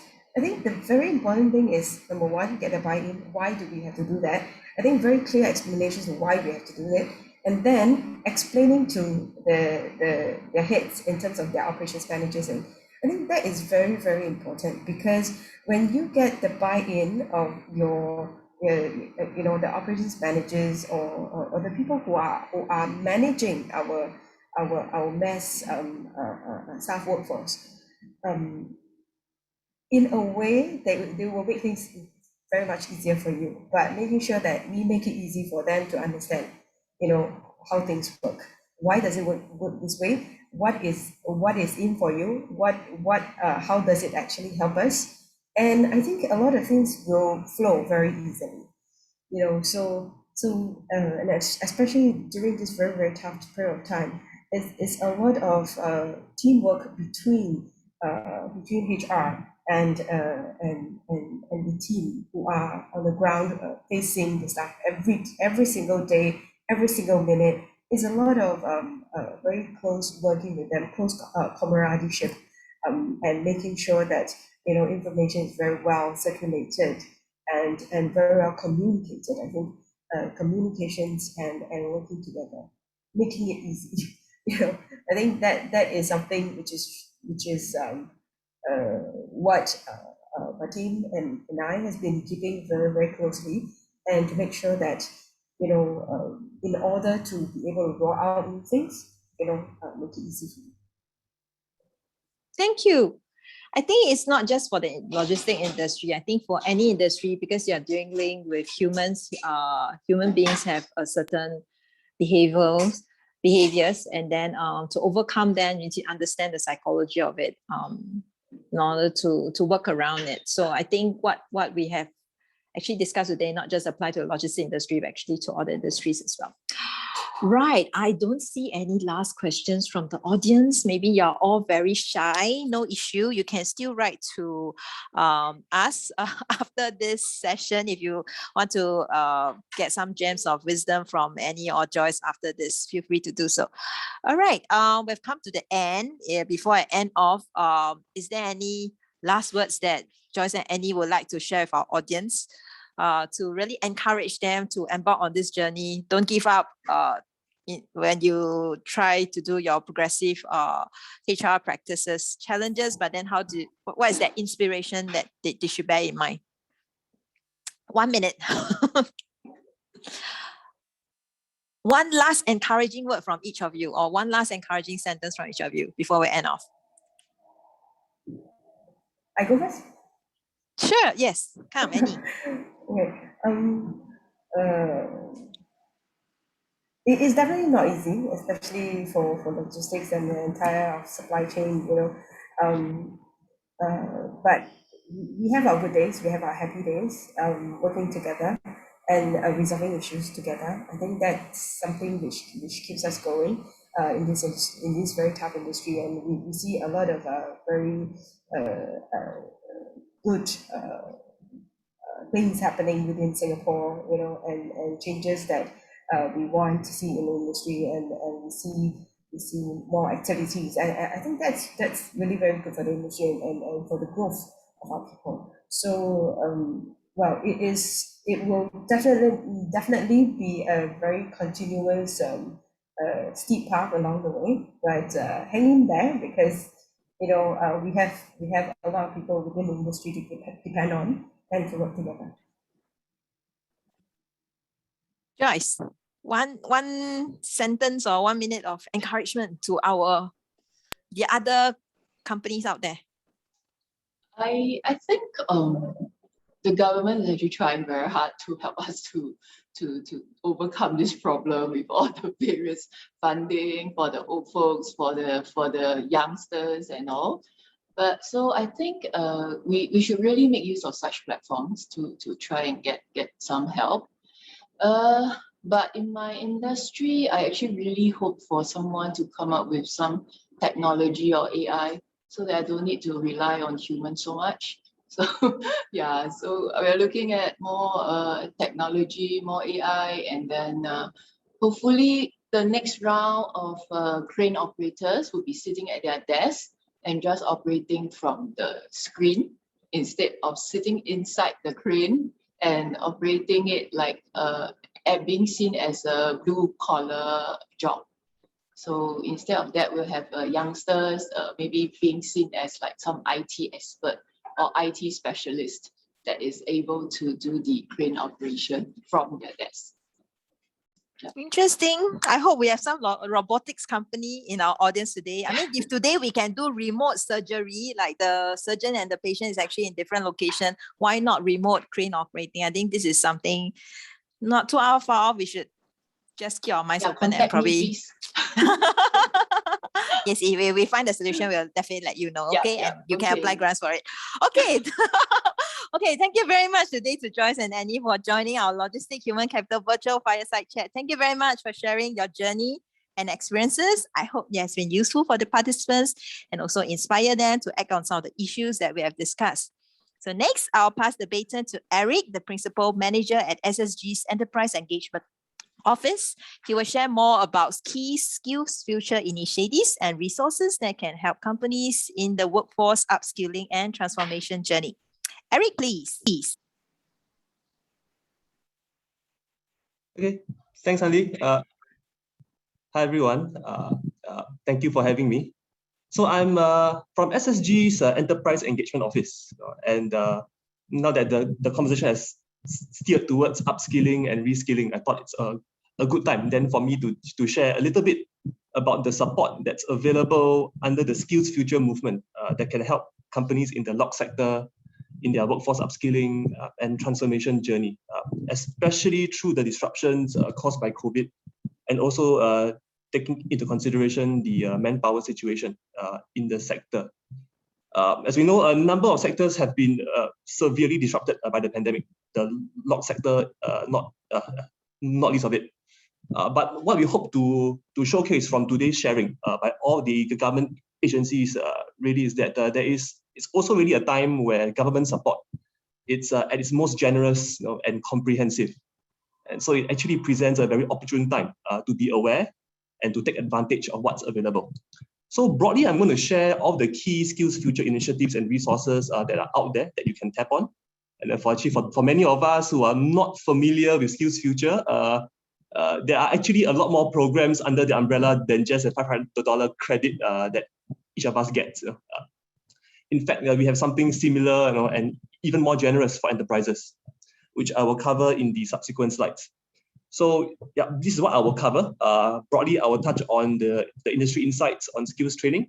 Why should we invest in training? Before going through some of the key SkillsFuture initiatives and resources for enterprises. So next slide. But first, just really by a quick way of introduction for those of us who are unfamiliar with our work. So SSG is a stat board under MOE, and our vision is to build a nation of lifelong learners, a society that values skills and mastery. And how we intend to get there is really by enabling individuals to learn for life, deepen their skills, and eventually take on fulfilling careers. And the next few slides really just talk about the importance of training, especially during this time. So from a recent survey done by the Singapore Business Federation, we found that close to 50% of enterprises view staff training as important. It's not rocket science. 28% actually increased staff training during this time. And actually 35%, a sizable percentage, also found upskilling to be a key and necessary ingredient in order to be able to adopt technology successfully. So there is increasing consensus really amongst employers on the importance of having skilled labor and on the need to upskill to address talent gaps. And next slide, there's actually very good basis for doing so. Because a recent study that SSG did with the Ministry of Trade and Industry found that employers obtain tangible business benefits from training their workforce. The study found that for every 10% of the local workforce that the companies support for training, the company's revenue goes up by 0.7% higher on average each year for up to 3 years after the training. So the effect is actually pronounced and prolonged. It comes into effect in that year of training, and then it continues on in the subsequent years as well. And the labor productivity, similarly, was up by 2.2% on average per year for 2 years. And this is basically the average, right? So for companies that train in very specific areas that addresses needs, the effects could be significantly more. So basically what this study shows is that it really provides that concrete evidence that investment in workforce training really leads to positive business outcomes. Right. Okay, so now that I've covered the why, then I will cover the what. Right. Next slide. What programs do we have to support training? Right. So the rest of the deck then really goes through the specific SkillsFuture enterprise-centric programs, and you will see that there's actually support in many areas. The most prominent and everyone's favorite area is obviously funding support. And as you know, the government provides very generous training subsidies and grants, especially if you're an SME. So in the case of SMEs, the course fee subsidies will go as high as 90% under this enhanced training support for SMEs program, the ETSS. So short course, which would ordinarily cost around $500, with a 90% subsidy for SMEs, the out-of-pocket would just be 10% of the course fee, which is $50. And the additional good news is that there's also absentee payroll, which is now at 80% of the basic hourly salary, capped at $750 per trading hour. So for a 2-day, 16-hour course duration, the company receives $120, while the employee is away for training. So next slide. And it gets even better with the SkillsFuture Enterprise Credit. So this is the SkillsFuture Credit equivalent for enterprises. And eligible companies would have already been given $10,000 in SFEC credits that can be used on top of the existing course fee subsidies to further reduce the out-of-pocket expenditure. And there are about 10,000 training courses that the SFEC can be used for, but it also goes beyond training courses. So it also includes other enterprise and workforce transformation programs. So it includes some of the programs that Ming Shu and Lian earlier shared, right? The Enterprise Development Grant, the Productivity Solutions Grant, the Enterprise Leadership for Transformation Program, as well as some of the programs from Workforce Singapore. So the PCPs or the job redesign programs that we talked about. The SFEC is equally applicable to these programs as well. So it's a multi-purpose grant that really supports a range of functions in support of transformation. So next slide.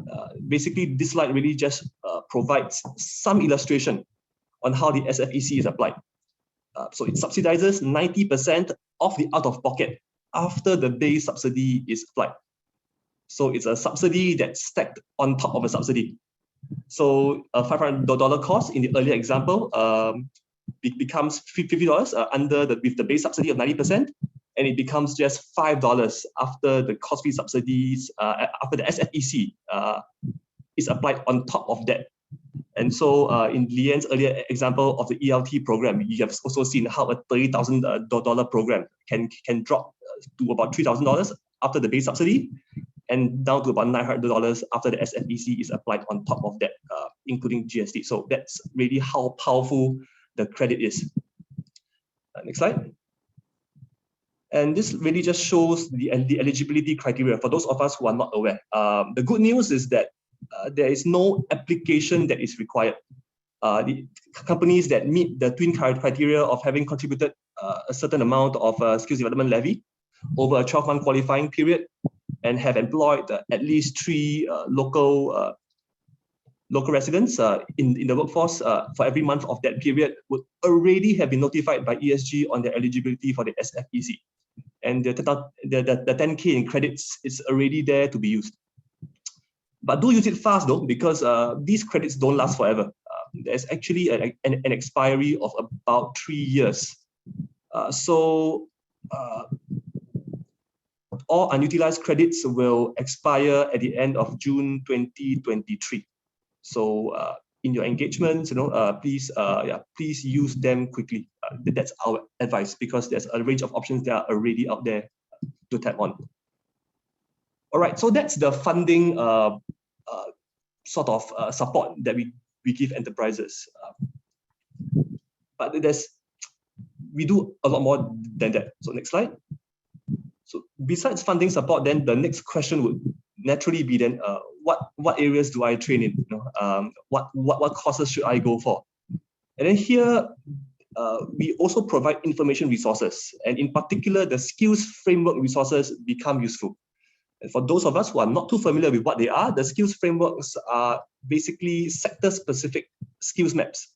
They provide skills information on the sector, the in-demand emerging skills that are needed for that sector, the career pathways within that sector, and all the job roles, as well as the competencies and skills that are needed to discharge each job role. And for completeness, we also provide the training programs that equip workers in those job roles with those skills.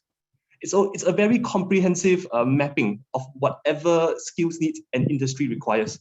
And these maps are co-created by the employers, by the industry associations, by the training providers, the unions, together with the sector lead agencies through a very extensive process of consultation. So there is consensus and there's also transparency on the skills that's needed for each sector. And so there are about 34 skills frameworks that we have developed, including one for the logistics sector.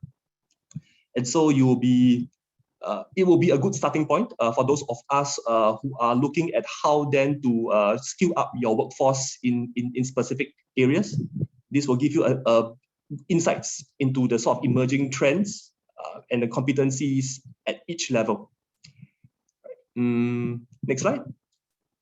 So I've really just extracted some contents from the skills framework for the logistics sector for just as an example, right? So this infographic over here basically showcases the capabilities and the value-added services that are needed within the sector to stay competitive. That's on the left, and on the right, there's also an attempt to identify some of the key in-demand skills, such as business innovation management, process improvement, technology management, to name a few of the skills that the workforce will require. So the skills frameworks then goes on to comprehensively map out the sort of skills needs for the 60 major job roles within the sectors, cut across the 6 career pathways, right? So you have pathways for warehouse management and operations, pathways for transport management, ops, freight forwarding, the sales and customer service aspects, the logistics process and solutioning pathways as well. So if you have not seen this skills framework, I do highly recommend that you check it out because there's already a wealth of content in there that you can tap on. Next slide. So then really this slide really just shows a sort of success story of how a company has incorporated and benefited from the skills framework. So this is Maha Chemicals. It's a Singapore-based SME specializing in chemicals, marketing, and distribution. And what they have done is they have upgraded their e-learning system, which previously just focuses on listing the product information, by incorporating various skills frameworks into it. So the employees looking through the system will be able to identify the skills that they need, the skills gaps, basically what they don't have, and the kind of training programs that they can then sign up for to equip them with those skills. And it also further guides them on the sort of career pathway that they will undergo within that track. And it has the additional benefit of allowing employers also to perform its talent acquisition and conduct its skills gap analysis a lot more efficiently. So both the staff as well as the employer will know exactly what to train and at what level. And the upshot is that because of this added attention on staff training, the staff attrition and retention actually improved. And the company was sharing that many who left the company actually came back to the company again because they felt that Maha Chemicals had a better culture, that they cared for their employees' welfare and development and provided the growth opportunities. And so they felt valued. And so this is really a testament on how some of these skills investments can really strengthen your employer branding, especially powerful in a manpower type sector like the logistics.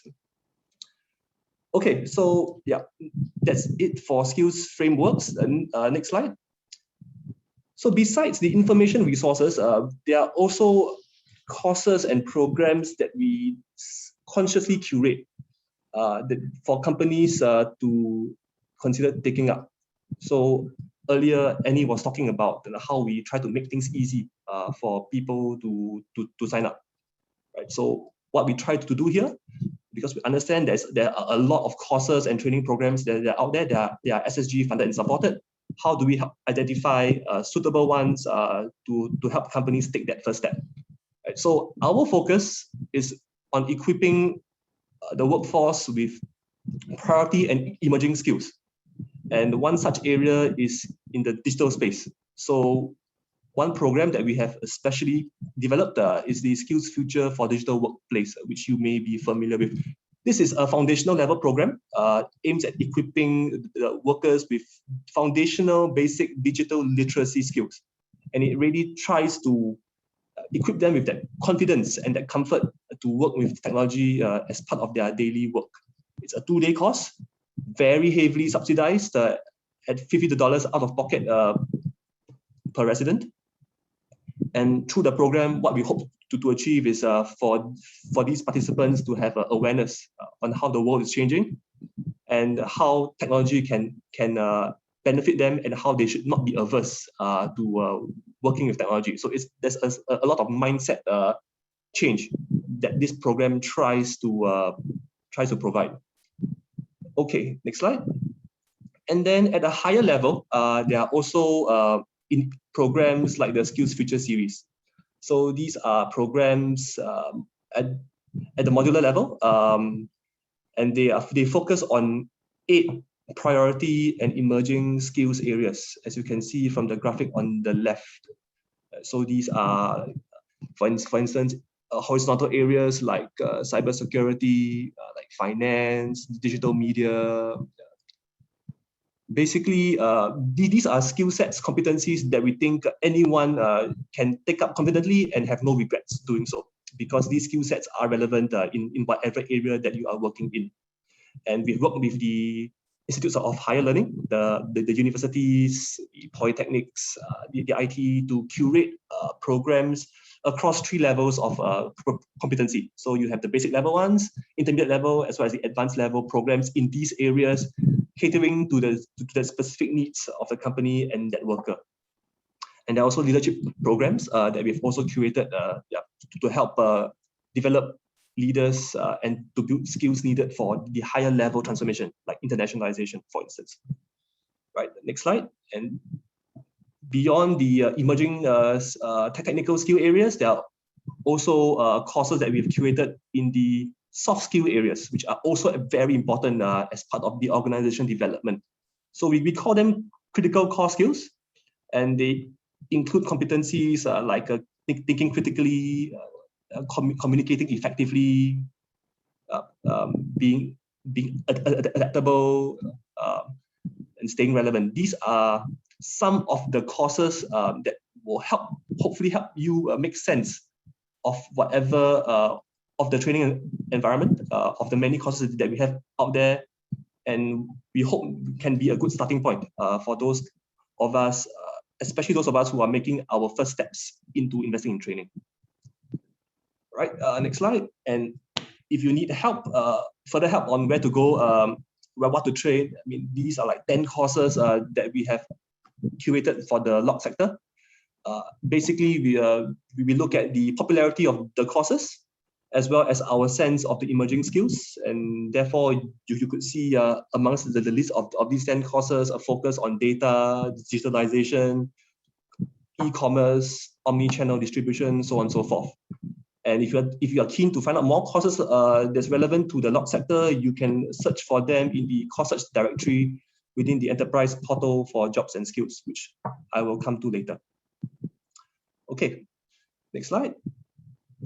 So for those companies who are already familiar with the training needs and who are already training, there are actually more advanced programs for you to consider if you want to go further in building your talent pipeline, because I think talent attraction and retention remains a key concern, not just for the LOG sector, but pretty much most sectors across the board. And how we've tried to address this is through the work-study programs, right? In collaboration really between the companies as well as the IHLs. And the idea is that the trainees spend time learning at the classrooms as well as the workplace. And the idea is that the learning will be a lot more meaningful, both to the employer as well as the employee with industry involvement and on the job training. So we have actually over the past 5 years been developing work-study programs at various levels, from the post-diploma all the way to the post-degree levels. And they are really designed with different durations and structures, catering to the needs of the company and the individual. So just take, for instance, next slide, one such program for the logistics sector. Right? Next slide.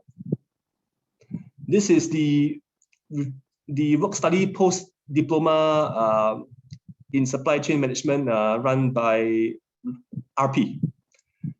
This program is an example of a work-study post-diploma program targeted at fresh grads from the polys and the ITEs in relevant fields. And basically what happens is that these individuals are matched to a job in the sector. They receive a full salary, and then they undergo a 12-month structured training program, and thereafter they receive industry recognized certification. So in this case would be a specialist diploma. And what happens is that in so doing, they obtain a head start in their career in that specific area of study. And the employer also obtains quality talent in return for investing in on the job training for their participants. And there are financial incentives for both sides to really encourage them to participate. And this specific program in particular is actually one of the more popular work-study programs that we have. It's actually trained almost 300 trainees since its launch. So the take-up is actually quite impressive. All right, next slide. So with the work-study programs, we are basically making it very clear the importance of workplace learning, because 90% of the learning actually happens at the workplace, and I think all of us know this. But we also know that many companies struggle to capture the workplace learning and to develop effective training systems. And so we have also come up with interventions to help them build up capabilities in this space. Right. Next slide. And so to this end, you may have heard of the National Center of Excellence for Workplace Learning. So I'll call it NACE for short. So we have set up NACE across a number of IHLs to help SMEs in particular put in place sustainable and effective workplace learning systems to enable their employees to learn better while at work. So they don't always have to go for external training in order to pick up skills. So what NACE does is that they implement some of the best practices that's available in Switzerland and Germany, because these are the countries that are forerunners in workplace learning and vocational training. They have developed that over centuries to be world leading. So we are adapting some of their best practices and then helping companies develop these solutions. And what NACE does is they provide consultancy services to teach companies on how they can build a workplace learning system, and they also offer training to the organizations on how then they can work on specific aspects of workplace learning. All right, so this slide basically showcases a success story. This is Metropolis Security. They basically partnered NACE to improve their workplace learning process. And through that partnership, what they saw was a significant improvement in business outcomes. So they were sharing with us that the staff attrition reduced by more than 50% from 40% in that sector, which is not uncommon, to around 11%, which is extremely impressive. And the sales also increased by 30%. And they claim that they won every contract that they have tendered for, up from just 11% before that. And they attribute it in large part due to their ability to operate more efficiently and to really harness more effectively their manpower. So these are really tangible outcomes that come with investing in good workplace learning practices, right? So if you need help building up workplace learning systems, our advice, go to NACE. Their programs are heavily subsidized and they are professionals at helping companies, big or small, come up with good systems and practices. Okay, so that's it for workplace learning. Next slide talks about an alternative. If you want to build a learning workplace, one other easy approach would be simply to join a SkillsFuture Queen Bee network. Basically, if you join this network, you will be able to receive complimentary skills advice and support.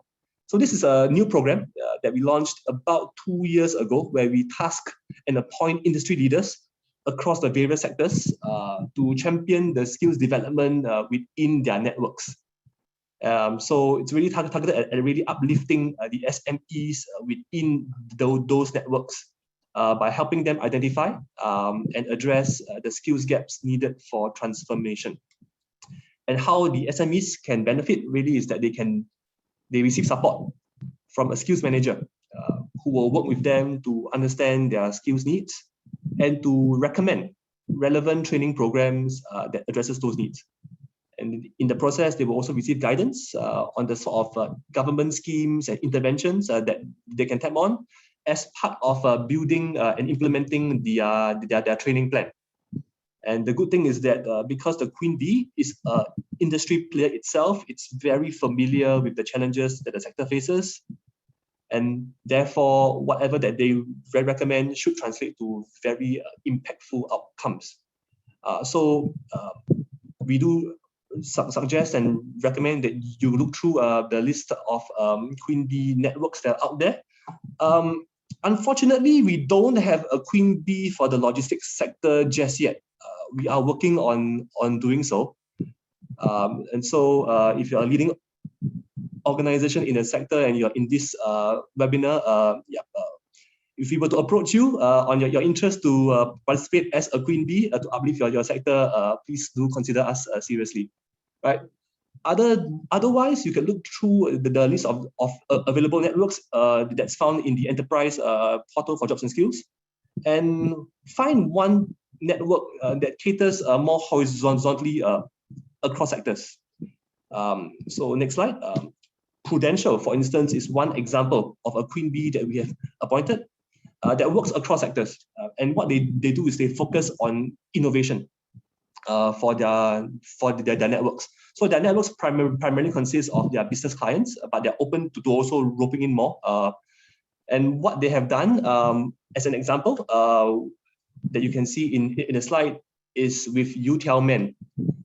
So You Tell Men is a food manufacturer. They started off as a hawker back in the 1940s, and then now they are a major food manufacturer, one of the largest suppliers of frozen youtiao in Singapore, supplying to hotels, restaurants, and food courts. And the notable bit of what they have done is really tapping on the Queen Bee program to improve their innovation. So they have partnered with HPB, the Health Promotion Board, to create healthy youtiao. So instead of the oily traditional ones, what you will see that in this picture, for instance, would be whole grain youtiao, or charcoal youtiao, or kimchi youtiao, as well as those in smaller sizes. And what Prudential does is it facilitates them in terms of thinking through the innovative aspects. So they would arrange the design thinking workshops, for instance, to help them think through the methodology to be more customer-centric in the way they approach their products. So in the case of You Tell Men, they have received very good feedback from their customers as a result of their innovation products, and it's and through the whole journey, they have also pivoted towards e-commerce, and this now contributes to 90% of their revenue. So, long story short, I mean, a queen bee can be a very valuable resource partner. So do consider them as a way of catalyzing your transformation. Okay, next slide. Yeah. So I'm almost at the end. Basically, I just want to touch on some of the other useful resources that you can consider tapping on. Next slide. For the companies who want help to equip their workers with greater awareness of the SkillsFuture programs and to be more aware on career planning, right? And how to tap on these available programs and resources, you can consider signing up for the SkillsFuture Advice workshops. So these short sessions can be arranged at the company premises, and it's actually available free of charge, so long as there's a critical mass of employees participating in that program. Next slide. Otherwise, really, a very useful website would be the Enterprise Portal for Jobs and Skills, what I have referred to previously. Basically, this is a one-stop portal with the information on all the enterprise-related jobs and skills programs, including all the SSG supported programs and courses that I have just described earlier in this presentation. And next slide. For those of you who want to self-help, there are also various general and sector-specific tools and templates that we have also made available on the portal. So this includes templates for the skills framework, which makes it a bit easier to digest and to apply the information within that framework. Okay, so next slide. That's really it for my presentation. Thank you everyone for your time and your attention. I'm sure there's a lot of information to absorb. But what we'll do is, I guess we will circulate the slides for reference. But really, what I hope to convey through this sharing is for you to have a better appreciation of the generosity and the comprehensiveness of the skill support that's already available out there. So then the next step would be to seize it and to take action. And this is actually a good segue to the next presentation, because if your organization requires greater and further assistance, guidance, or advisory on how to go about the skills journey, then E2I is exactly the right institute that can help you along. They are a close partner to us, SSG and the WSG, and they're experts in this field. So I will hand it over to Cynthia from E2I to talk about their range of employment and employability services. Right, so over to you, Cynthia. Thank you, everyone. I think you're muted. Thank you, Eric. Hello, can all of you hear me? Thank you, Eric. Yes, we can hear you. Okay. Hello, everyone. I'm Cynthia, and I'm from E2I. So there's quite a lot of information shared earlier by the various agencies. So do bear with me for the next 15 minutes or so, as I'll be going through the resources and the support companies can work with us for talent attraction and training. Next. Okay, so a quick introduction of who we are.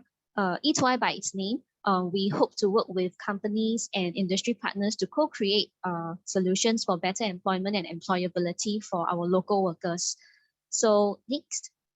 Yeah, so as a tripartite initiative by NTUC, SNEF, and also the Singapore Labour Foundation, we serve to help companies, both unionized and non-unionized, on mainly job matching of local workers, training, and also job redesign. So, sorry. So while being a private entity, we are actually supported fully by the government, where we administer worker-centric programs to help our local workers. So do note that in my subsequent sharing of the different initiatives, the outcomes to be committed are targeted at Singaporeans and Singaporean PRs only. So next. Yeah, so being the intermediary role, it has enabled us to have a round network with the various agencies and stakeholders in the employment and employability ecosystem. For instance, through the career centers that E2I manage, we work with job seekers to understand their career preference and skills gaps And at the same time, we also coordinate with training providers to address some of the skills gaps to train up the job seekers before we refer to the hiring employers. So feedback channels are also established as we work with government agencies such as ESG, WSG, and SSG, the labour movement, businesses, and also the trade associations to understand the sector challenges and facilitate national initiatives. Next. Yeah. So a snapshot of our job matching assistance and services, it is really to make a worker a better worker, make a job a better job, and bridge the two parties together. So you can see that there are different sub-focus that we usually support both the companies and employer segments to bridge the gaps. So under workers pillars, the primary support is through career coaching, skills upgrading, and also providing channels for the job seekers to seek employment. Next. Yeah, so in the context for employers, these are the three broad assistance E2I can support. For recruitment-wise, we have various resources such as career events, hiring programs, referral platforms which you can potentially tap on to broaden your reach to job seekers. And employers can also work with E2I to develop training plans for both new hires and also existing workers to enhance their competencies. In the case for companies who are looking at business transformation through adoption of automation or even technology, if there is a need to redesign the job scopes or the work functions, you can also work with us to speed up the transition and also the change of the impacts for your workers through change management, reskilling, or cross-skilling. Next. Yeah. So under recruitment and attraction, we have established relationships with companies to solutionize manpower needs across various sectors, of which we are also partners for some companies who needed mass hiring when they first set up their operations. So for instance, like Jurong Health, when they first set up the 2 hospitals in Jurong, and also SMRT Thomson East Coast Line, when they are scheduled to open up more stations. So this is done through different tools, such as job fairs, PCPs like professional conversion programs, place and train, PNT, or even direct referrals. So next. Yeah, so for a start, typically when a company comes to E2R, right, the immediate assistance when they approach us is on their hiring needs is really we will share the roles with our career coaches, as we have 3 career centers. And these career coaches will meet job seekers on career guidance. So typically they will provide a profiling assessment and refer suitable candidates if they come across any. And employers can also tap on our Jobs Alert Telegram channel, where you can post your jobs, and subscribers of the channel will be able to apply for the roles at a click, and then we will send the CVs to you. And we also work with Find Jobs, a social enterprise that actually develop mobile job kiosks placed at the various localities, such as the CCs, to bring community jobs closer to home. So applicants will be applicants will be drawn down, and then the employers can further interview them. Alternatively, if you are keen, you can also sign up an account, then you can self-help to log in and retrieve the profiles. So all these, in terms of the career services centers, Telegram posting, right, are actually complementary for companies. In the case for the job kiosk wise, I understand that Find Jobs, they do have a posting fee, but on some of the cases, E2I also do support that posting fee, which I will share earlier on. I'll share later on. Thanks. Thank you. So in the event that the company has larger hiring needs, they can actually consider to join our career events. There are various types and also nature of job fairs that we have conducted. In the case for thematic job fair, it will center upon the theme, so be it a sector or job type. So we also conduct community job fairs, where the work location of the employer is actually a key consideration, as we will work with the grassroots and also the CDCs to garner interest from residents living near the vicinity so they can work nearer to home. So with the ongoing pandemic, we also do organize a lot of virtual career fairs where both job seekers and employers can self-help through the platforms to apply and retrieve the job applications. So these resources are generally complementary, with E2I supporting fully the logistics and also the marketing cost. Yeah. But we also do conduct company dedicated career fairs if there is really a mass hiring need that your organization need. So in such situation, co-sharing of the cost to organize the event will then be arranged. We do have an upcoming virtual fair running from the start of November to next year. So if you are keen, do let us know and we'll be able to send you a participation invite. So Next, yeah. So aside from the general services that we usually extend to employers when they first contact E2I for job matching assistance, we also do provide a more targeted and dedicated support for companies through this workforce booster program. This is more targeted at companies who have large hiring needs and they have varied roles, where E2I can come in to defray some of the HR, outreach, or logistics and marketing costs that currently incurred by the companies. So in hope that the cost savings provided can further broaden the type of recruitment channels you all can leverage on beside E2I sources of job seekers. So Lily just now have earlier shared on some of insights on talent attraction strategies, and I caught that branding is one of them. So if there is, like, for example, a job branding campaign that you hope to do to showcase your roles, and you're willing to be open to partner E2I to review and enhance the work scope, right? Feel free to connect to us and we can share further on this targeted assistance. Okay.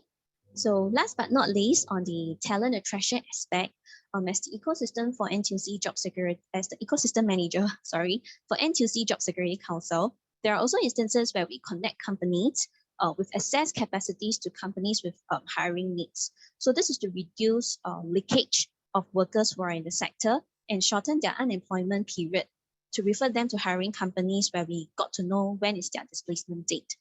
So before I move on to training support, also take a pause to see if there are any queries. Yeah, if you don't want to speak up, then feel free to add them in the Q&A chat bot. Then we will be able to address them later on. Let me pause a while. Okay, then I'll move on to training then. Yeah.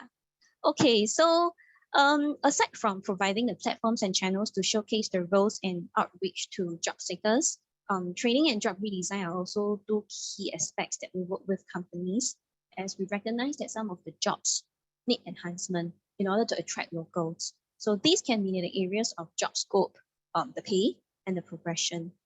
So next. Yeah, this is actually a very important slide.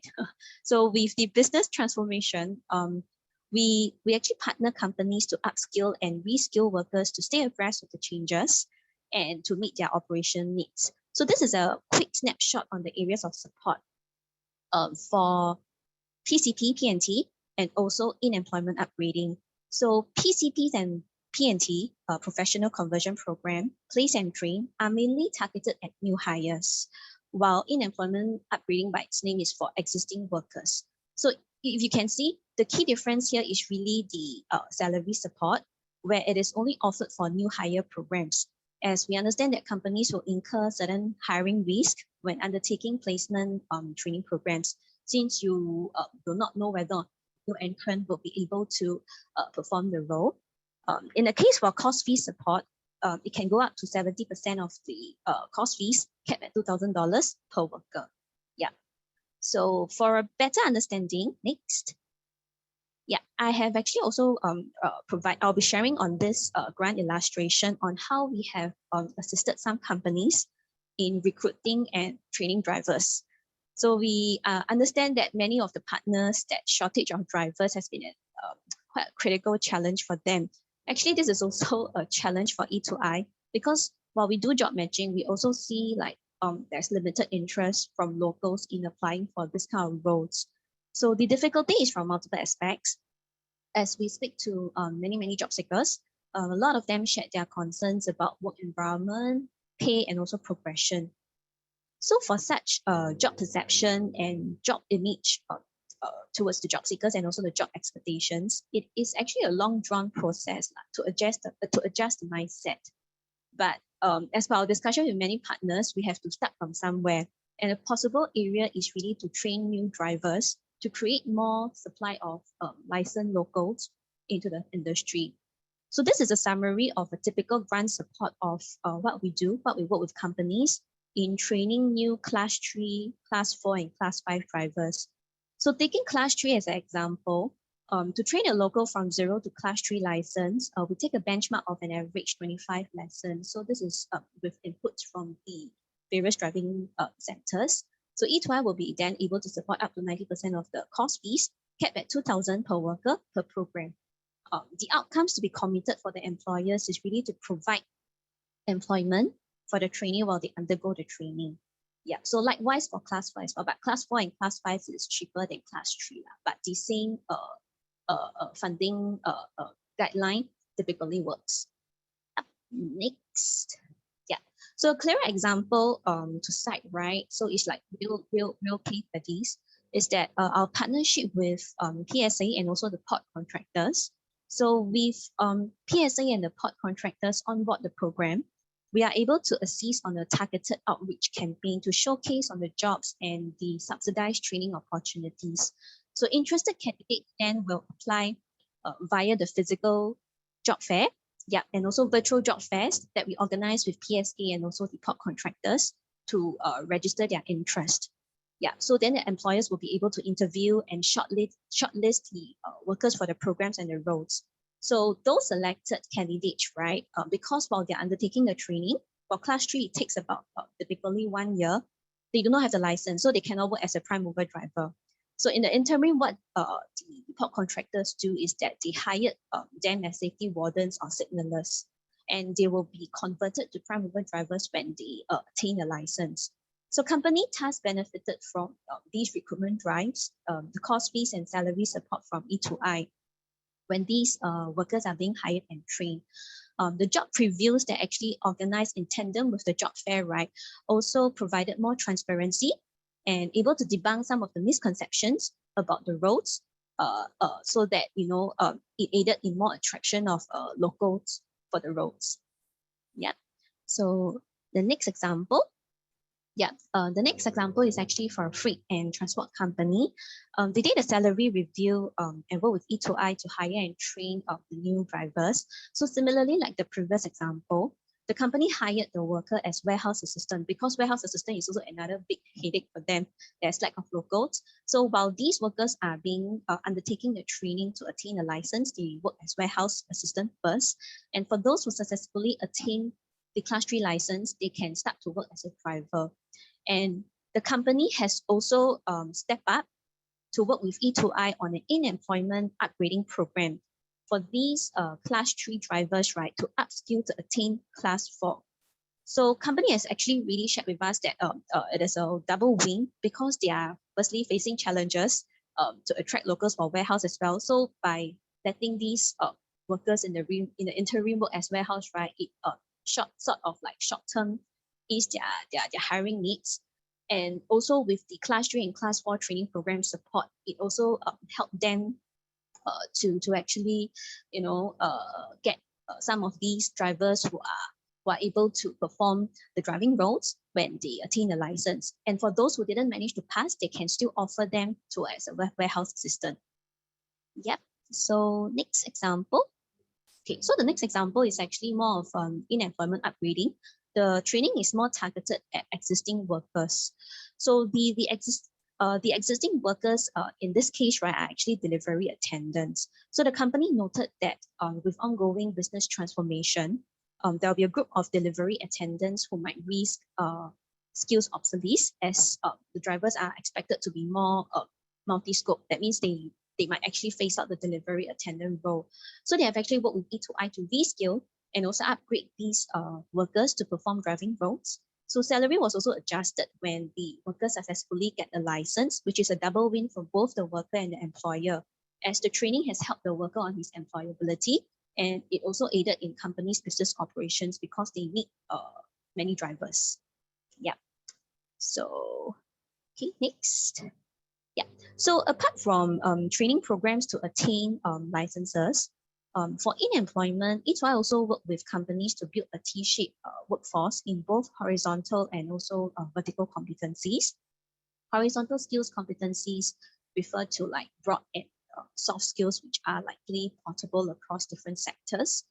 We have also worked with some of these training providers to support adaptive and technological trainings. And the case for deep vocational skills for logistics sector-wise, there are also multiple resources. There are also quite a few logistics-specific training providers which companies can tap on. And some of these courses are actually funded by both WSG and SSG. So Eric has shared earlier on the various SkillsFuture initiatives that companies can tap on to develop your manpower skill strategy. So do consider them. And previously, there was an inquiry regarding staff retention. So on the aspect, I also wanted to add on that we have support companies on in-house mentorship training. So typically for a new entrant, companies will have like a senior or mentor or even a buddy system to guide them on the transition. So companies have worked with us to develop a training roadmap for these mentors to equip them with change management competencies, communications, grievance handling, and even conflict management skills. Because these people are the people that engage the new worker in operations. So this is in hope that with more transparency in terms of the communication with the new hire, and that they know that there's a mentor or avenue that they can fall back to if they have any issues during onboarding, and hope that it will then lead to better retention. So it's like what Annie has shared earlier on during the fireside chat, right? That the onboarding process and the people involved in the onboarding are actually very critical. So do speak to us, as we can potentially carve out different programs, even company-specific ones, or to support the skills upgrading of the workers. So be it external courses or even in-house on the job training. So to summarize on the training support, it is actually a pretty flexible initiative which companies can consider to tap on to reduce the training opportunity costs. And it is not limited to specific job roles. So it doesn't mean that it has to be driver or it has to be warehouse. So as long as there are measurable outcomes, measurable training outcomes, such as enabling employment, higher job scope, or reducing risk of skills obsolescence, we can explore to craft a program. So for instance, I think Lily shared earlier on some of the examples of the alternative worker segment companies can look into. Some of these reskilling efforts to train these alternative segment of workers to hire them can also be explored under the training grant support. So with that, we will work with ESG to circulate the slides to let us know if there is any particular initiatives that you will be keen to work with us. This is the last segment for today's session. We will take a pause here again to see if there are any questions.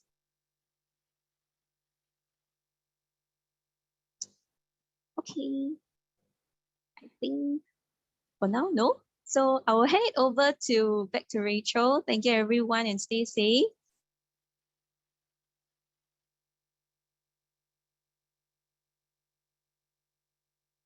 Yeah. Oh, hi everyone. Yeah, so we've come to the end of oh, sorry, I think there's some reverb. Yeah, we've come to the end of the session. So if you guys have any questions, just type into the chat. But if you want to have a think about it and reach out to us separately, just feel free to email these 4 representatives, and I'm sure we can sort it out on email. Yeah. So yeah, I'm just going to open the floor to anybody who wants to ask any other questions.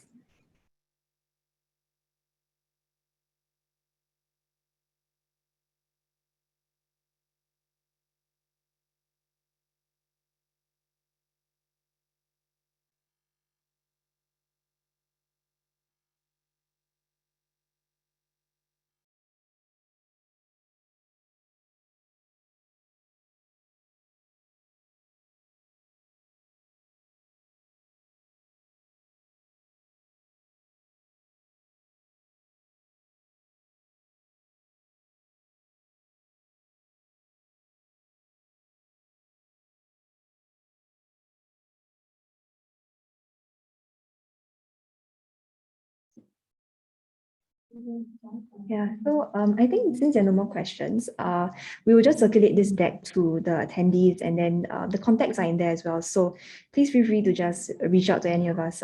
Yeah, we'd be happy to discuss further. Yeah, thank you. I think with that, I'll just close the session. Thank you so much to our speakers for sharing your knowledge and the various programs that are available for our companies to tap on. Thank you. Thank you.